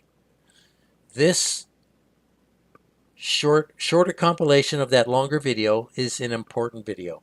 Please listen carefully to what he says about microzyma, as I'll be referring to them again in another slide or two. Please note also the comments about DNA damage and mutations and the effect on the children born to parents affected by the drug thalidomide in the early 1960s. Now, Cowan is reading from a WordPress site titled Northern Tracy Scribblings, which appears to be no longer like this person who has since passed away between 2023 and 2025. It's interesting how they passed away during this time frame. Every death between 2020 and 2025 is under suspicion as to the cause of the death. Now, these 61 blogs on this WordPress site can be found listed at Northern Tracy blog posts at archive.org, titled Blogs Made by Northern Tracy Between 2020 and 2023. Northern Tracy wrote critically about topics in virology. Now, Tracy Northern also has a paperback book titled Trust Me, I'm Not a Doctor, an uncontrolled study of modern medicine, published October the 2nd, 2023 by Tracy Northern, author, through Green Eyed Publishing, and it is available, apparently, I've seen it, on Amazon. Now, please watch this video and I'll see you afterwards. Please listen carefully to what Dr. Tom Cowan is saying here, because I believe what he is saying to be the truth. Hello, everybody. Thanks for joining me. Welcome to another Wednesday webinar. Today is May 3rd, 2023. And again, thanks for joining me. And now let's move on to the question of, is DNA what we think it is? And I've been over this a little bit, but today I'm going to do something that's a little bit different, and it may work and it may not work.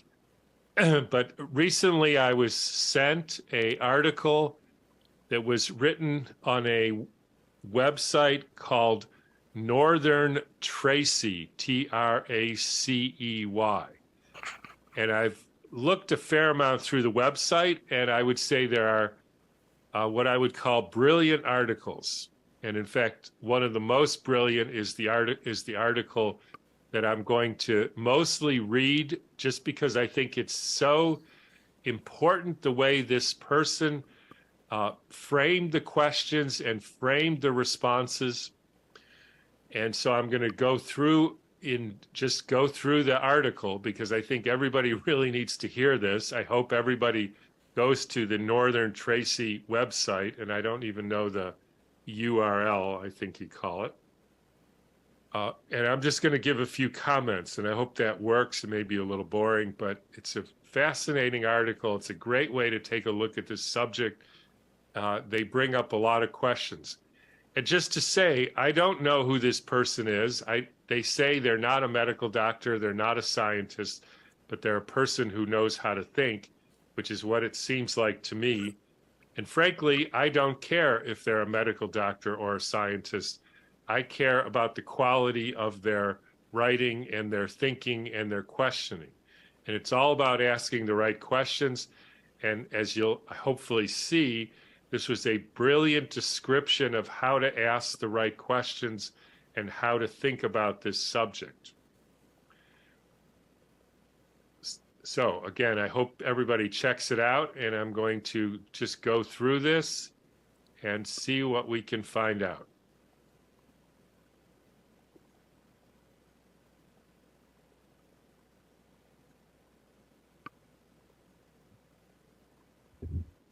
So there you see Northern Tracy's scribblings. I guess that's what they call it. And there's other articles and reviews, and you can contact, again, I don't know if it's even a him or a her. This was apparently somewhere between June 30th and July 25th. So I don't even know exactly when this was posted.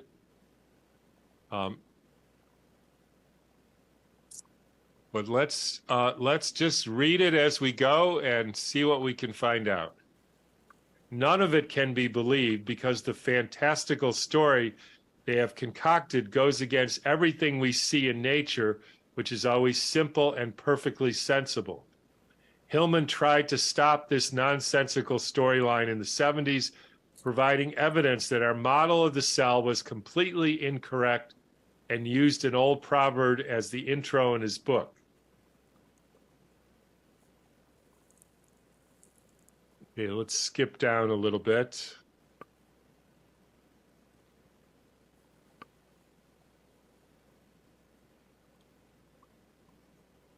Okay.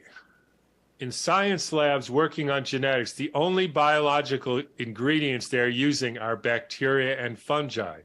Remember, fungi and yeast are just another form of bacteria in the pleomorphic stage. They make genetics look very high-tech of snipping and editing, but remember, bacteria recycle cell debris. They also produce enzymes, which are a type of protein, which cause the different amino acids which make up the proteins to break apart, just like they do in the digestive tract. From all this, we can deduce that RNA is as inanimate as DNA, because it's just a string of acids. It doesn't do anything. The bacteria are doing all the work in the labs and in the cells. That's the most important part. They're just, I can't emphasize this enough, they're just harnessing the power of bacteria to make products and break apart cell debris and to trying to get them to make as specific products as they can. Other things I saw mentioned a lot in the gene lab work was something called plasmid. They tell us these are bacterial chromosomes. They use them as vectors to deliver drugs, RNA, into cells. The more I looked into these plasmids, the more convinced I became that they were talking about bacteriophages again. They based the whole of virology on these phages, remember. So plasmids are produced by bacteria and look like their description of a virus, and they contain some genetic material. Bingo. Plasmids are viruses, are bacteriophages, and let's go one step further, because in the pleomorphic graph, which is the start and the end of bacterial morphology, the somatid, also called a microzyma by Beauchamp, it is immortal and contains all the information to start the whole process of life. I've hinted at what I think this RNA could be, but already somebody sent me a book and I translated this. It's very interesting.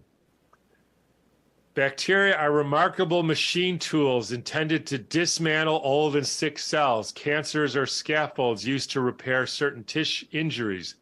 In this sense, it is fundamental to understand that we do not get germs from the outside. There is no biological warfare, says Beauchamp.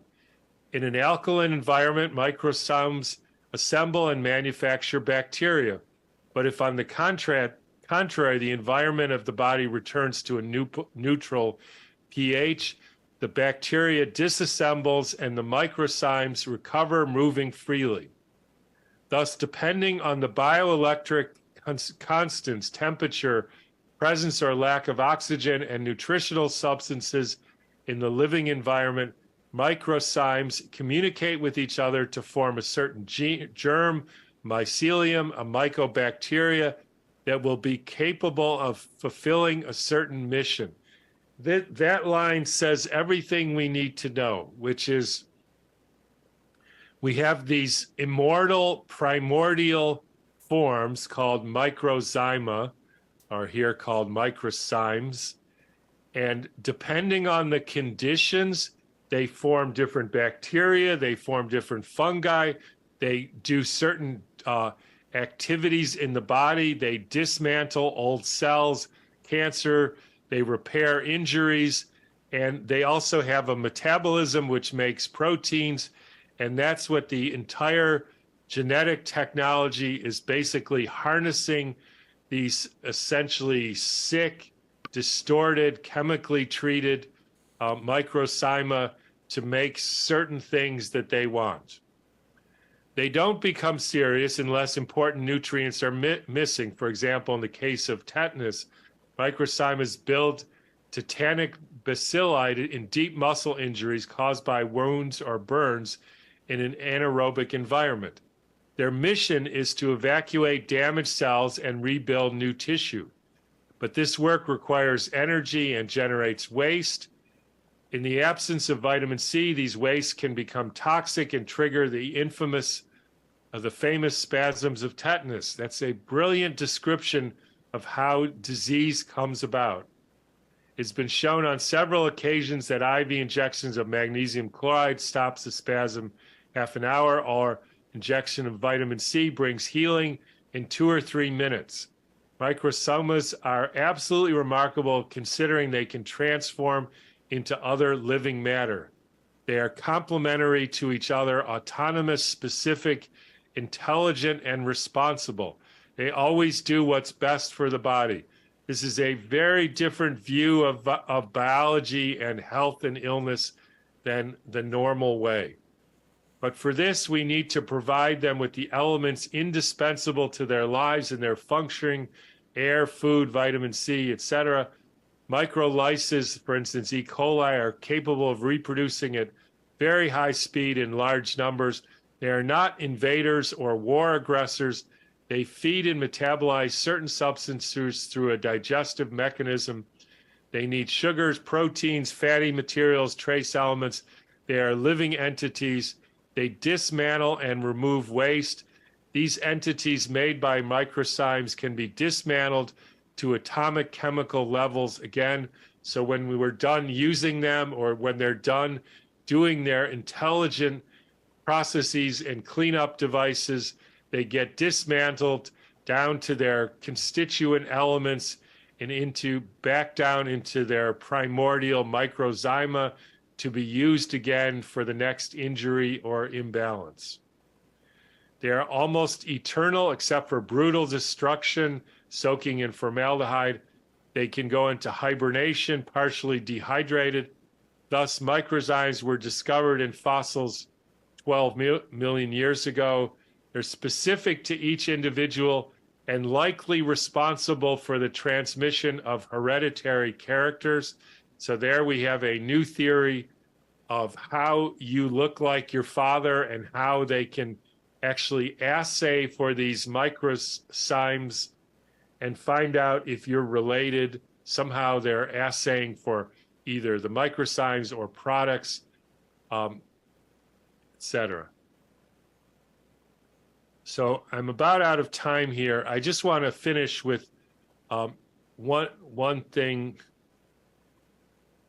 and I hope everybody reads the rest of this so you can see more about all this.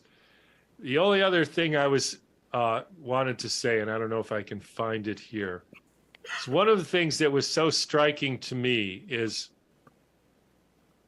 when we say that mutations caused by, say, exogenous mutagens, they alter your DNA, and they become part of that altered DNA becomes part of your permanent hereditary material. So that's what we're told. So a great example of this was the thalidomide disaster.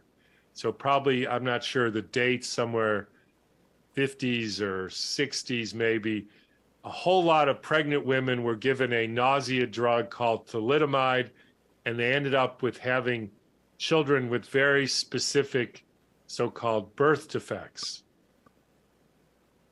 And of course, the theory was that the thalidomide was a mutagen and that it caused a mutation in the tissues of the developing fetus, and this became their stable hereditary material.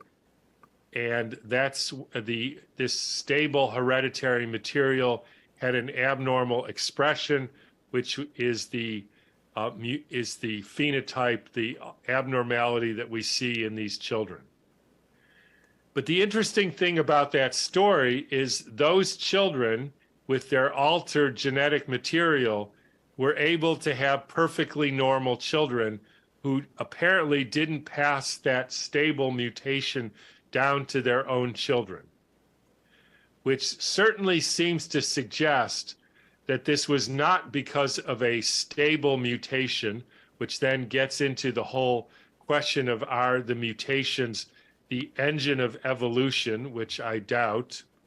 But actually what happened is they simply poisoned the fetus, and that led to an abnormal expression of the fetus, which was the so-called birth defects that we see.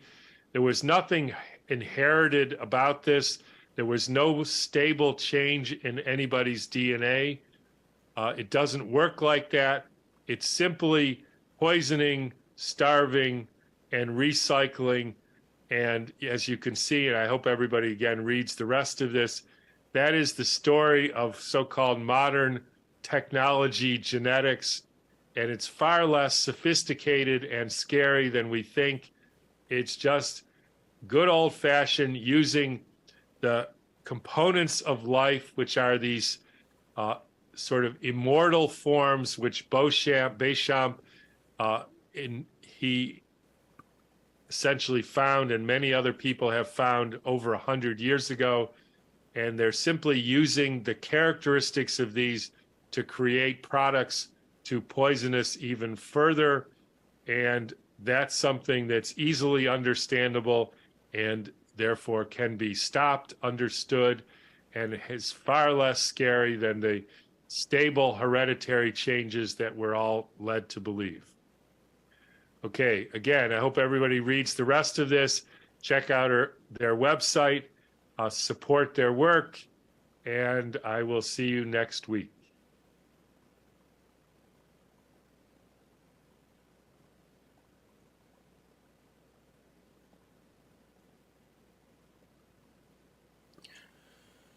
Okay, so I can't remember exactly who sent me this video, and I really think that it is Dave in the UK. So thank you again, Dave. If you sent that to me, I appreciate it very much. And we can see that this doctor is an evolutionist, and that a few comments made in there. He's not a believer of any kind. So basically, he's coming at this very objectively, very critically, and these ideas, I believe, hold a lot of truth. The final section of the video and what Tom Cowan has to say reveals that the Jesuit scientists are actually using Antoine Béchamp's terrain theory covertly. They're using Antoine Béchamp's terrain theory secretly, while openly advocating and promoting Louis Pasteur's germ or contagion theory. That's really, really what appears to be going on here. Microzyma and bacteria appear to be the core of their research for what they claim to be mRNA technology. Once again, we have satanic inversion of the truth. And this tells us that the Jesuits use anything that they can weaponize, and that will get them to their end goal of world domination of every living soul as quickly as possible. Now, Béchamp's microzyma, working in a favorable and balanced environment in the body, are the key to healthy bodies. That's the big takeaway from this different understanding than the one that we've been given all our lives about DNA.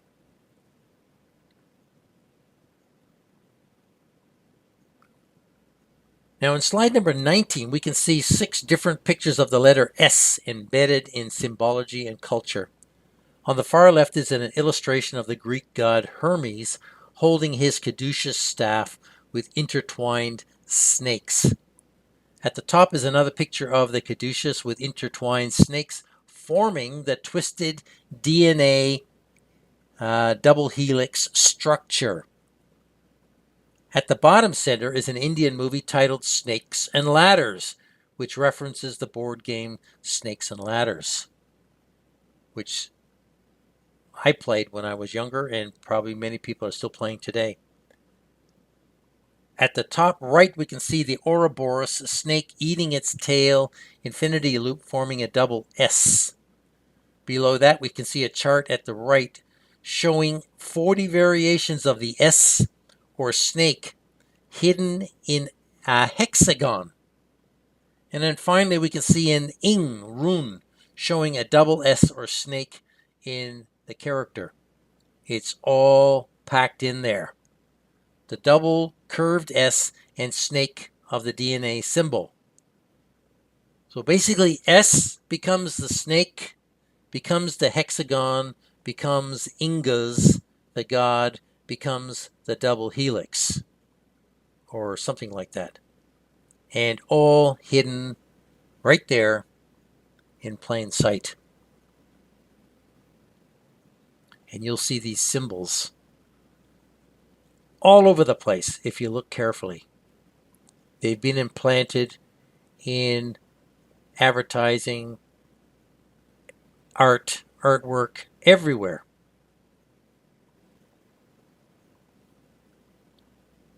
In slide number 20, we can see a picture on the left showing a microscope photo of chromosomes clustered in the nucleus of a cell. On the right is a diagram of the DNA that is supposedly hidden inside a chromosome. Chromosomes we can see and have actual photos of. DNA we have never seen and have no real photo of. Just theoretical diagrams as shown above in the slide. It is very important to point out the real juxtaposed next to the theoretical so we can distinguish the truth. The real juxtaposed next to the theoretical, what is just an idea. Very important to see the distinction. And you'll see that diagram of DNA in different forms and shapes and colors and variations all over the internet if you go looking for DNA. Excuse me. In slide number 21, we can see two more pictures of chromosomes dividing called mitosis. The picture on the left consists of real photos, step-by-step photos showing chromosomes dividing, real photos, and the one on the right is a graphic illustration of the real. Chromosomal division is something we can both see and know experientially. We can see it under a microscope in real time. And you can see the photos there prove that.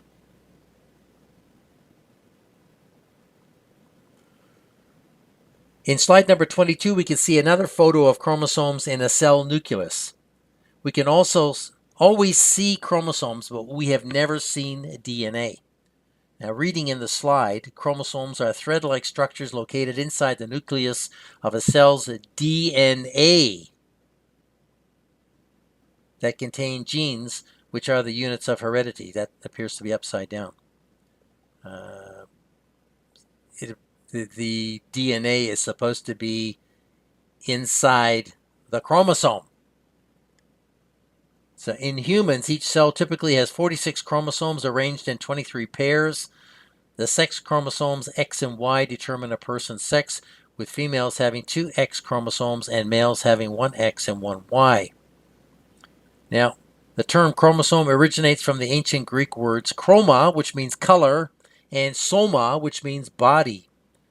So this name was given to these structures because they readily absorbed colored dyes appearing as distinct colored bodies under a microscope.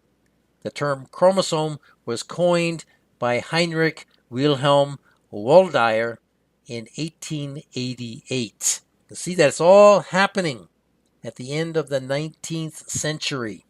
All these discoveries are being made. Excuse me, in the sort of latter half for to the greater degree in the latter half of the 19th century. Excuse me. So in slide number 23, we can see a diagram of what a gene is supposed to be. There are no photos. I checked. No one has ever seen a gene. This drawing is what we're supposed to believe is real. The cell we can see, the chromosome we can see, but the gene we have never seen. Now this puts genes into the realm of theory also because we can't observe them, not with the eye or a microscope. Now, reading in the slide, a gene is the basic physical and functional unit of heredity, we are told. Genes are made up of DNA, we are told. Some genes act as instructions to make molecules called proteins, which are needed for the body to function. However, many genes do not code for proteins. Instead, they help control other genes. So we are told. In 1911, from German Gen, coined in 1905 by Danish scientist Wilhelm Ludwig Johansen. From Greek genea, meaning generation or race, from the Pi root gene, to give birth or to beget. This is what gene means in its original form. So what the term gene has been given to something that we cannot see or observe, and you can see in the diagram there, it's just a drawing of a cell, the chromosomes in the cell. Once again, we can see the cell, we can see chromosomes, but then suddenly we've got DNA and genes, which no one has ever seen. And it's this kind of diagram that has fooled, deceived generations.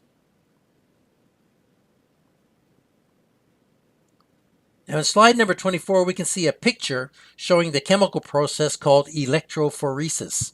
This technique enables the identification of the protein elements in body matter. Since what they called RNA or DNA is simply a unique collection of amino acids, enzymes, or proteins particular to an individual, the test can be used for the purposes of matching original tissue samples and identifying who a person was or is. Excuse me. Now this is what they call a DNA test. And reading in the slide, it says electrophoresis is the basis for analytical techniques used in biochemistry and molecular biology to separate particles, molecules, or ions by size, charge, or binding affinity, either freely or through a supportive medium using a one-directional flow of electrical charge. It is used extensively in RNA, DNA, and protein analysis. More like proteins, not DNA, RNA. These are proteins. The different size and color of all the illuminated elements in the scan are what everyone today calls DNA. Is DNA testing valid? Yes. Yes, it is. But this identification of molecules is inappropriately called DNA testing, giving it more weight than it deserves. So it's important to understand that DNA testing is not doing what they tell us it is doing. It is something different. Yes, they can identify tissue matter, but how they're doing it, I believe it's based on identifying particular groups of proteins.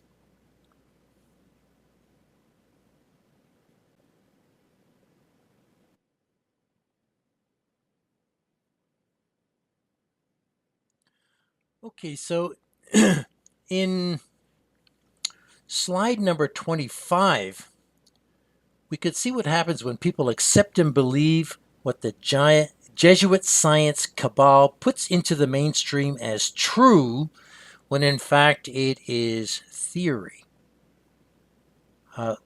Looking in the slide, we can see that science, fraud, and deception distorts Bible truth. DNA doesn't prove God exists if DNA doesn't exist as we know it. You can see that this person, Dr. Daniel King, is making a broad, very vocal statement. DNA proves God exists. Proof God is real. Well, that's not true. It is the Word of God and His creation that prove that God exists. Simplistic statements not based on Bible truth like the one made in this picture lead people to believe in science and look for God in the achievements of man and his science. This is satanic inversion based in mysticism. So this is a falsehood. God reveals himself to man first in his creation and then through his word.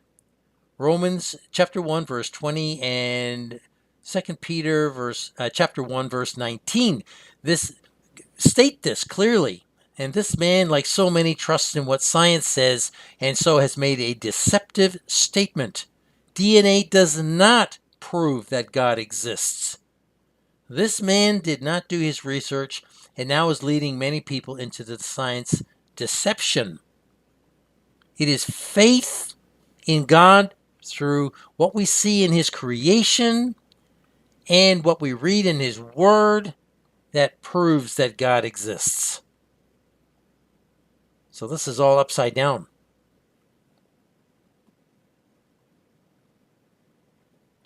In slide number 26, we can see a picture of an Ouroboros, or snake eating its tail.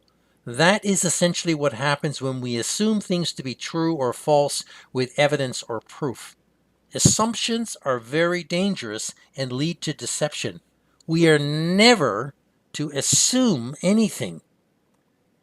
I produced a video message warning about assumptions and expectations in video number 322, titled Some Advice, which was posted about 1 year ago. If you haven't watched that, then I urge you to do so. Assuming things in science is a total abrogation of the empirical method of proving something to be true by repeat, experiment, and observation. Both viruses and DNA, as they are presented to us, are assumptions and unproven, so they are science fiction. They are theory only. Now, in the slide, you can see that many of the main premises or theories of modern science are science fiction based on assumptions. Instead of staying with empirical evidence produced by repeat experiments and observations, scientists have forged off into theoretical or mystical la-la land. Science fact has become science fiction, and science fiction has been turned into science fact, leading to error and ultimately disaster. Modern science ignores the natural order in favor of mysticism. It's all because these scientists are all Freemasons. Now, the story created about DNA is intended to validate the glories of human discovery and the cleverness of man. DNA is worshipped as the source of life and not God. God is not worshipped, but DNA is worshipped. The goal now is to change what man is so that he can transform and evolve into a God.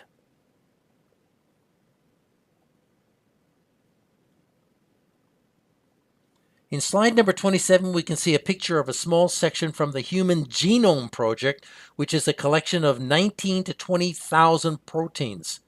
This idea of genome keeps the idea alive that every living thing has DNA, including viruses. So this is why they can create a diagram of hundreds of fictitious viruses, with new ones being added almost daily. It is DNA that we are told identifies each of these viruses. Without DNA, the virus fiction would have no legs to stand on. Zero scientific credibility.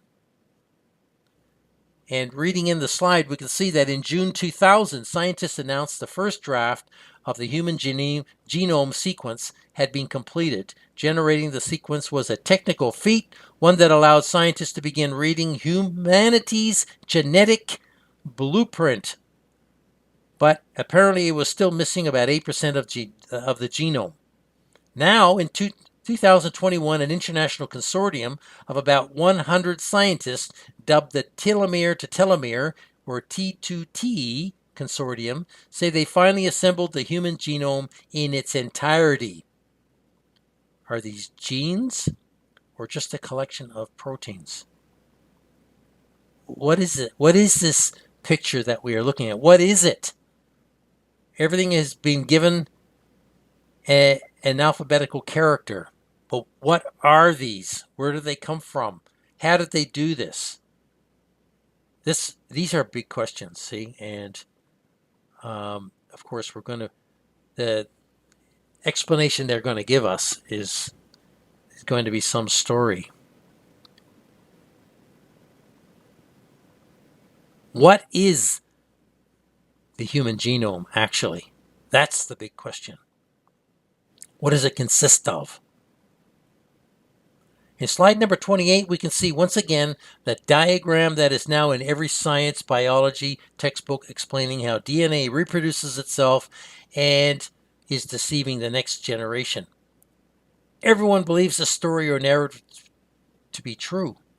The problem with belief in this idea is that it then leads to the belief in other ideas that are equally as fictitious.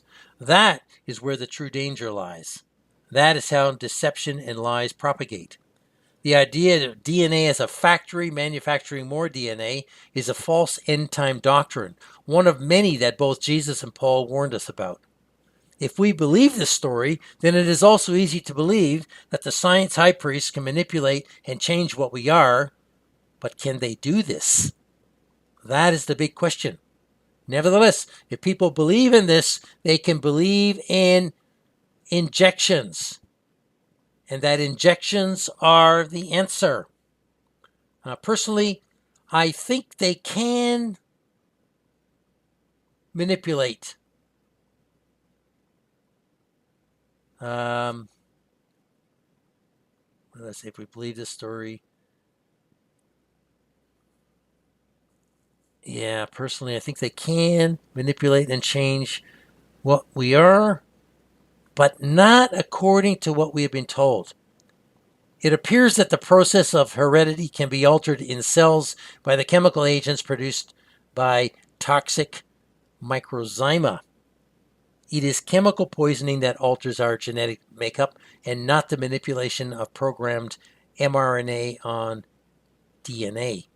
If you are going to, you're going to have to make up your own mind about this, because there's no conclusive proof about this. Excuse me. We are simply exploring the alternative to what has been given to us and rammed down our throats. But each one of us is going to have to make up our own mind about this. Does this change how we look at the new tests and injections? No. It just alters the process of how they are doing what they say they are doing. The new injections are changing who people are from the inside out. There's no doubt about that. All the shots from 2020 onward contain the toxic chemicals that pollute the body, causing all manner of illness and change the nature of new babies born to vaccinated mothers. Yes, this is happening. We have seen the changes in babies since late 2021 in videos posted by mothers online, here and there. What we haven't seen much of are the stillborn and mutant babies born over the last 5 years due to the COVID technologies.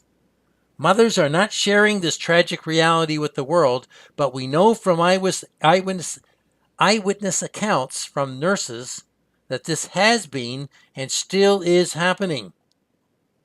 As we heard in the Tom Cowan video, it appears as if the scientists have learned how to assay or test the microzymas and then tweak the heredity function inherent in them with chemicals.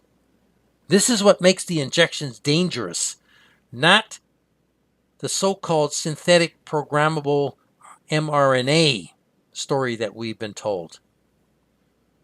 And this is a different way of seeing how Satan is attempting to change the image of God within our physical heredity mechanism, or heredity transference mechanism, which is not clearly understood by us. And you can see in the slide, the idea in this picture is now accepted as science fact when this process has never ever been seen. This is how ideas are magically conjured into fact by the high priests of the science religion without empirical evidence or proof. This is how science fiction theory becomes science dogma. In slide number 29, we can see that the two symbols representing the coronavirus and DNA are powerful occult spells that have bewitched mankind. Both symbols represent a lie. Both lies have hoodwinked people into compliance to the beast world government and control by them. Now you can see in the slide that these two symbols have deceived the world through science, medicine, and health. The world believes them. They represent how dark the world really has become. And notice the red and the blue. They represent the Masonic blue and red pillars. They also represent left and right.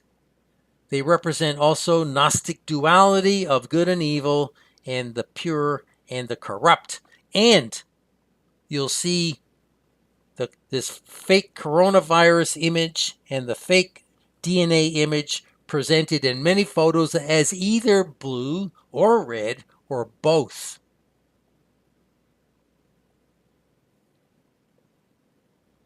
In slide number 30, we can see the big question that maybe everybody wants to know the answer to.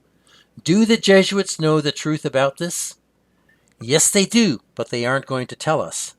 It's up to us to look at what information is available by the grace of God and arrive at our own conclusions. So can the new mRNA injections modify a person's DNA?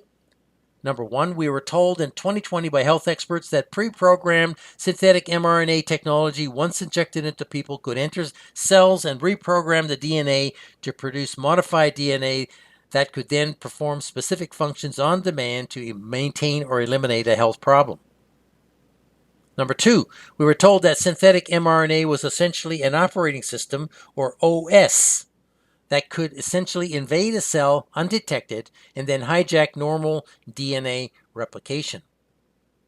Number three, we are still being told that the COVID injections are a gene modification therapy that turns human cells into drug manufacturing plants. Number four, we were told in 2020 that the new way of vaccinating was to trigger the body into producing the cure rather than injecting drugs to effect the cure. Number five, according to the Tom Cowan video I showed earlier, there is a strong indication that organisms that Antoine Béchamp called microzymas are the agents that create bacteria that then trigger cell reproduction and waste eradication from the body. Number six, it is highly likely that microzyma are the agents responsible for the transmission of hereditary qualities during human conception and reproduction, not what is currently termed as DNA.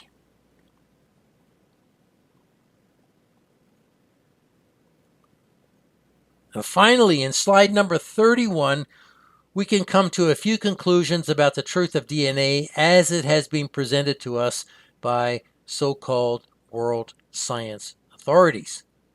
Number one, DNA designating a chemical element, i.e. deoxyribonucleic acid, is true. Number two, DNA as a symbol designating a biological mechanism for heredity is false. It's unproven. Number three, DNA as a theory describing a biological mechanism for heredity is true, but unproven. We just don't have the evidence of it or what it looks like or what it's actually called, but it could be, DNA could be a part of this biological mechanism. Number four, DNA as the biological mechanism for heredity is false, right? The biological mechanism. That's false. That's what we've been told. Number five, DNA is an occult spiritual principle masquerading as science is true. Number six, chromosomes and mitosis can be observed with a light microscope is true. Number seven, genes cannot be observed with a microscope and so are theoretical only. Number eight, RNA cannot be observed with a microscope and so is theoretical only. Number nine, amino acids cannot be observed with a microscope and electrophoresis. That's true. We can't see them. Number 10, enzymes cannot be observed with a microscope and electrophoresis is true. We can see enzymes using electrophoresis and with a high-powered microscope. Now 11, some proteins can be observed with a microscope and electrophoresis. That's true. We can see proteins. Number 10, enzymes cannot be observed with a microscope and electrophoresis. I misread the word. They cannot. That's true. Number 11, some proteins can be observed with a microscope and electrophoresis is true. We can see proteins because they are a larger particle. Number 12, microzyma and bacteria are most likely to be the key agent driving health and heredity transference in cells from what we can see from the information that we have. This cannot be conclusively proven, and you and I, we have to make up our own mind about this. But think about this. Would you prefer to believe in DNA and all the theories about it as truth? Or Antoine Béchamp's idea that microzyma transfer heredity and are responsible for all bodily functions? Personally, I prefer the second one over the first, because I know that the world authorities have been lying to us about everything. It's a very simple conclusion.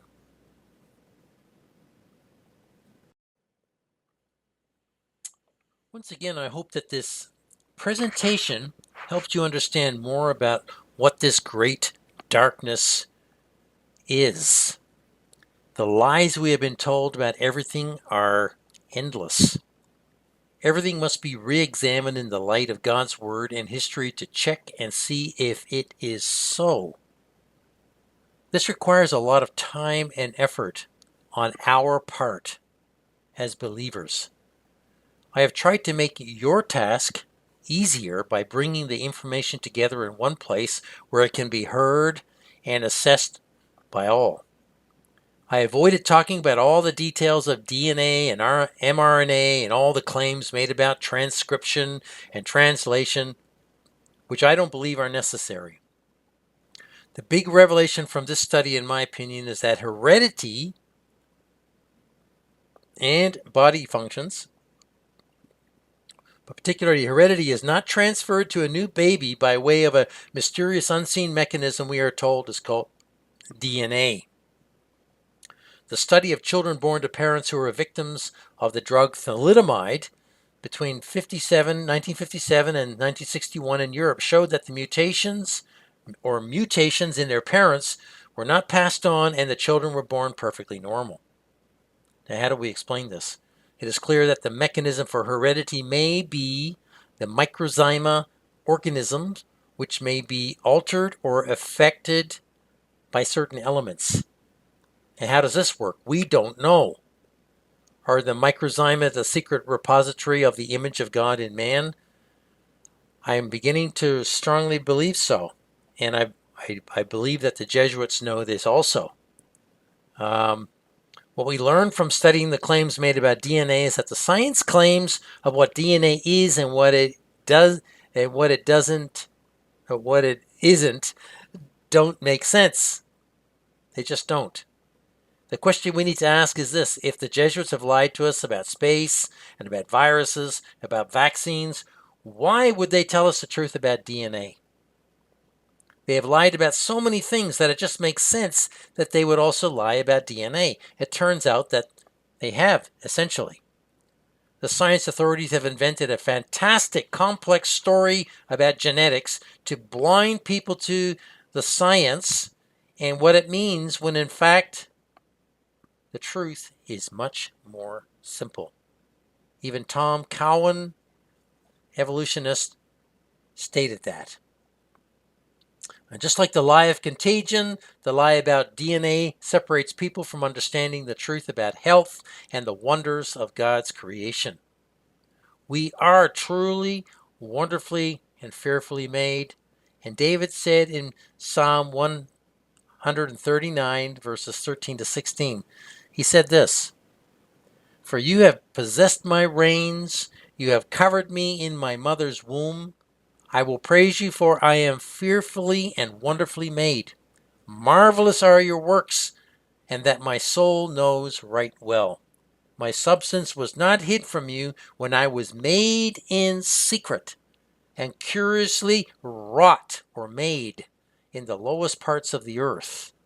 Your eyes did see my substance, yet being imperfect, and in your book all my members were written, which in continuance were fashioned, when as yet there was none of them. David's talking here about conception and the growth of the fetus in the womb. The lowest parts of the earth, in that word in Hebrew, designates a pit or a womb. That's what it means. So it's talking here about the mother's womb and what we know as pregnancy. Excuse me. The science fiction lies that people have believed are going to kill them and separate them from God forever. The final microneedle patch and mark of the beast, which is coming and yet is already here, is going to alter the chemical processes in the body in such a way as to make people immortal, so they can't die even though they want to. They will be sick and suffering, but temporarily immortal on this earth. The Bible says so. It's not something that we can understand. The patch is going to interfere with normal cell reproduction in such a way as to induce a state of immortality which people won't want in the end.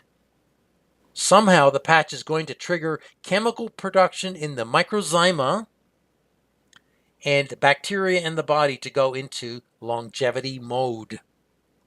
Revelation 9:6 states, "And in those days shall men seek death, and shall not find it, and shall desire to die, and death shall flee from them." Have we seen that in history yet? Not that I know of, so that means that this event lies directly ahead of us at some point. Now, the ongoing modification of the body with chemicals, which has been occurring at a rapid pace for the last 5 years, is changing the biological makeup of billions of vaxxed bodies and brains. People are changing dramatically with every new injection. We don't know what these new technologies are doing to the microzyma in people's bodies. From what we can learn, it appears as if the microzyma are entities with the potential for eternity, immortality. It appears that the Jesuits know this. Microzyma are the real DNA mechanism in the body, in my personal opinion. Is it these microzyma that gave the people before the flood their ability to live for nearly 1,000 years? Did God gradually switch off their capacity for longevity in the first millennium after the flood? I believe so. Do the mark of the beast injections modify the microzyma so that God's image in man is dethroned and replaced by the image of the beast? Personally, I believe so. We don't understand the mechanism, but I believe so. Now, I know that I haven't covered everything about DNA, but I never promised to. And I hope that what was shared will provoke you to greater study and reflection on God's Word. That is the purpose of these studies. It's not just knowledge for knowledge's sake, for excitement, for stimulation. Knowledge should inspire us and encourage us to walk closer with the Lord Jesus Christ. Just learning for the sake of learning is a waste of time. We learn so that we can walk in a greater state of holiness with God. Now, if you are listening to this message and are not a Christian, not saved, not born again of the water and the Spirit, not tested or injected with the COVID vaccines, then I urge you to repent today and turn back to God. It's not too late to exit from the dark TikTok beast world matrix reality we now live in. Please consider carefully where you are at spiritually right now and do what God is telling you to do. Don't wait. Don't put it off. Don't say, I've got tomorrow, because none of us have tomorrow. None of us have been promised tomorrow. And if there is ongoing sin in your life, then get rid of it. Stop it. You know what you are doing wrong because your heart is telling you this. You don't need me or anybody else to tell you. Your conscience is telling you what is wrong. Stop the sin and get right with God. Get rid of all the false teachings, because they will keep you out of the kingdom of God. Yes, they will. Heresy or false teachings is on the list in Galatians chapter 5. They will keep you out of the kingdom of God. You will not be saved if you are holding on to heretical teachings that deny the Lord Jesus Christ in the long run.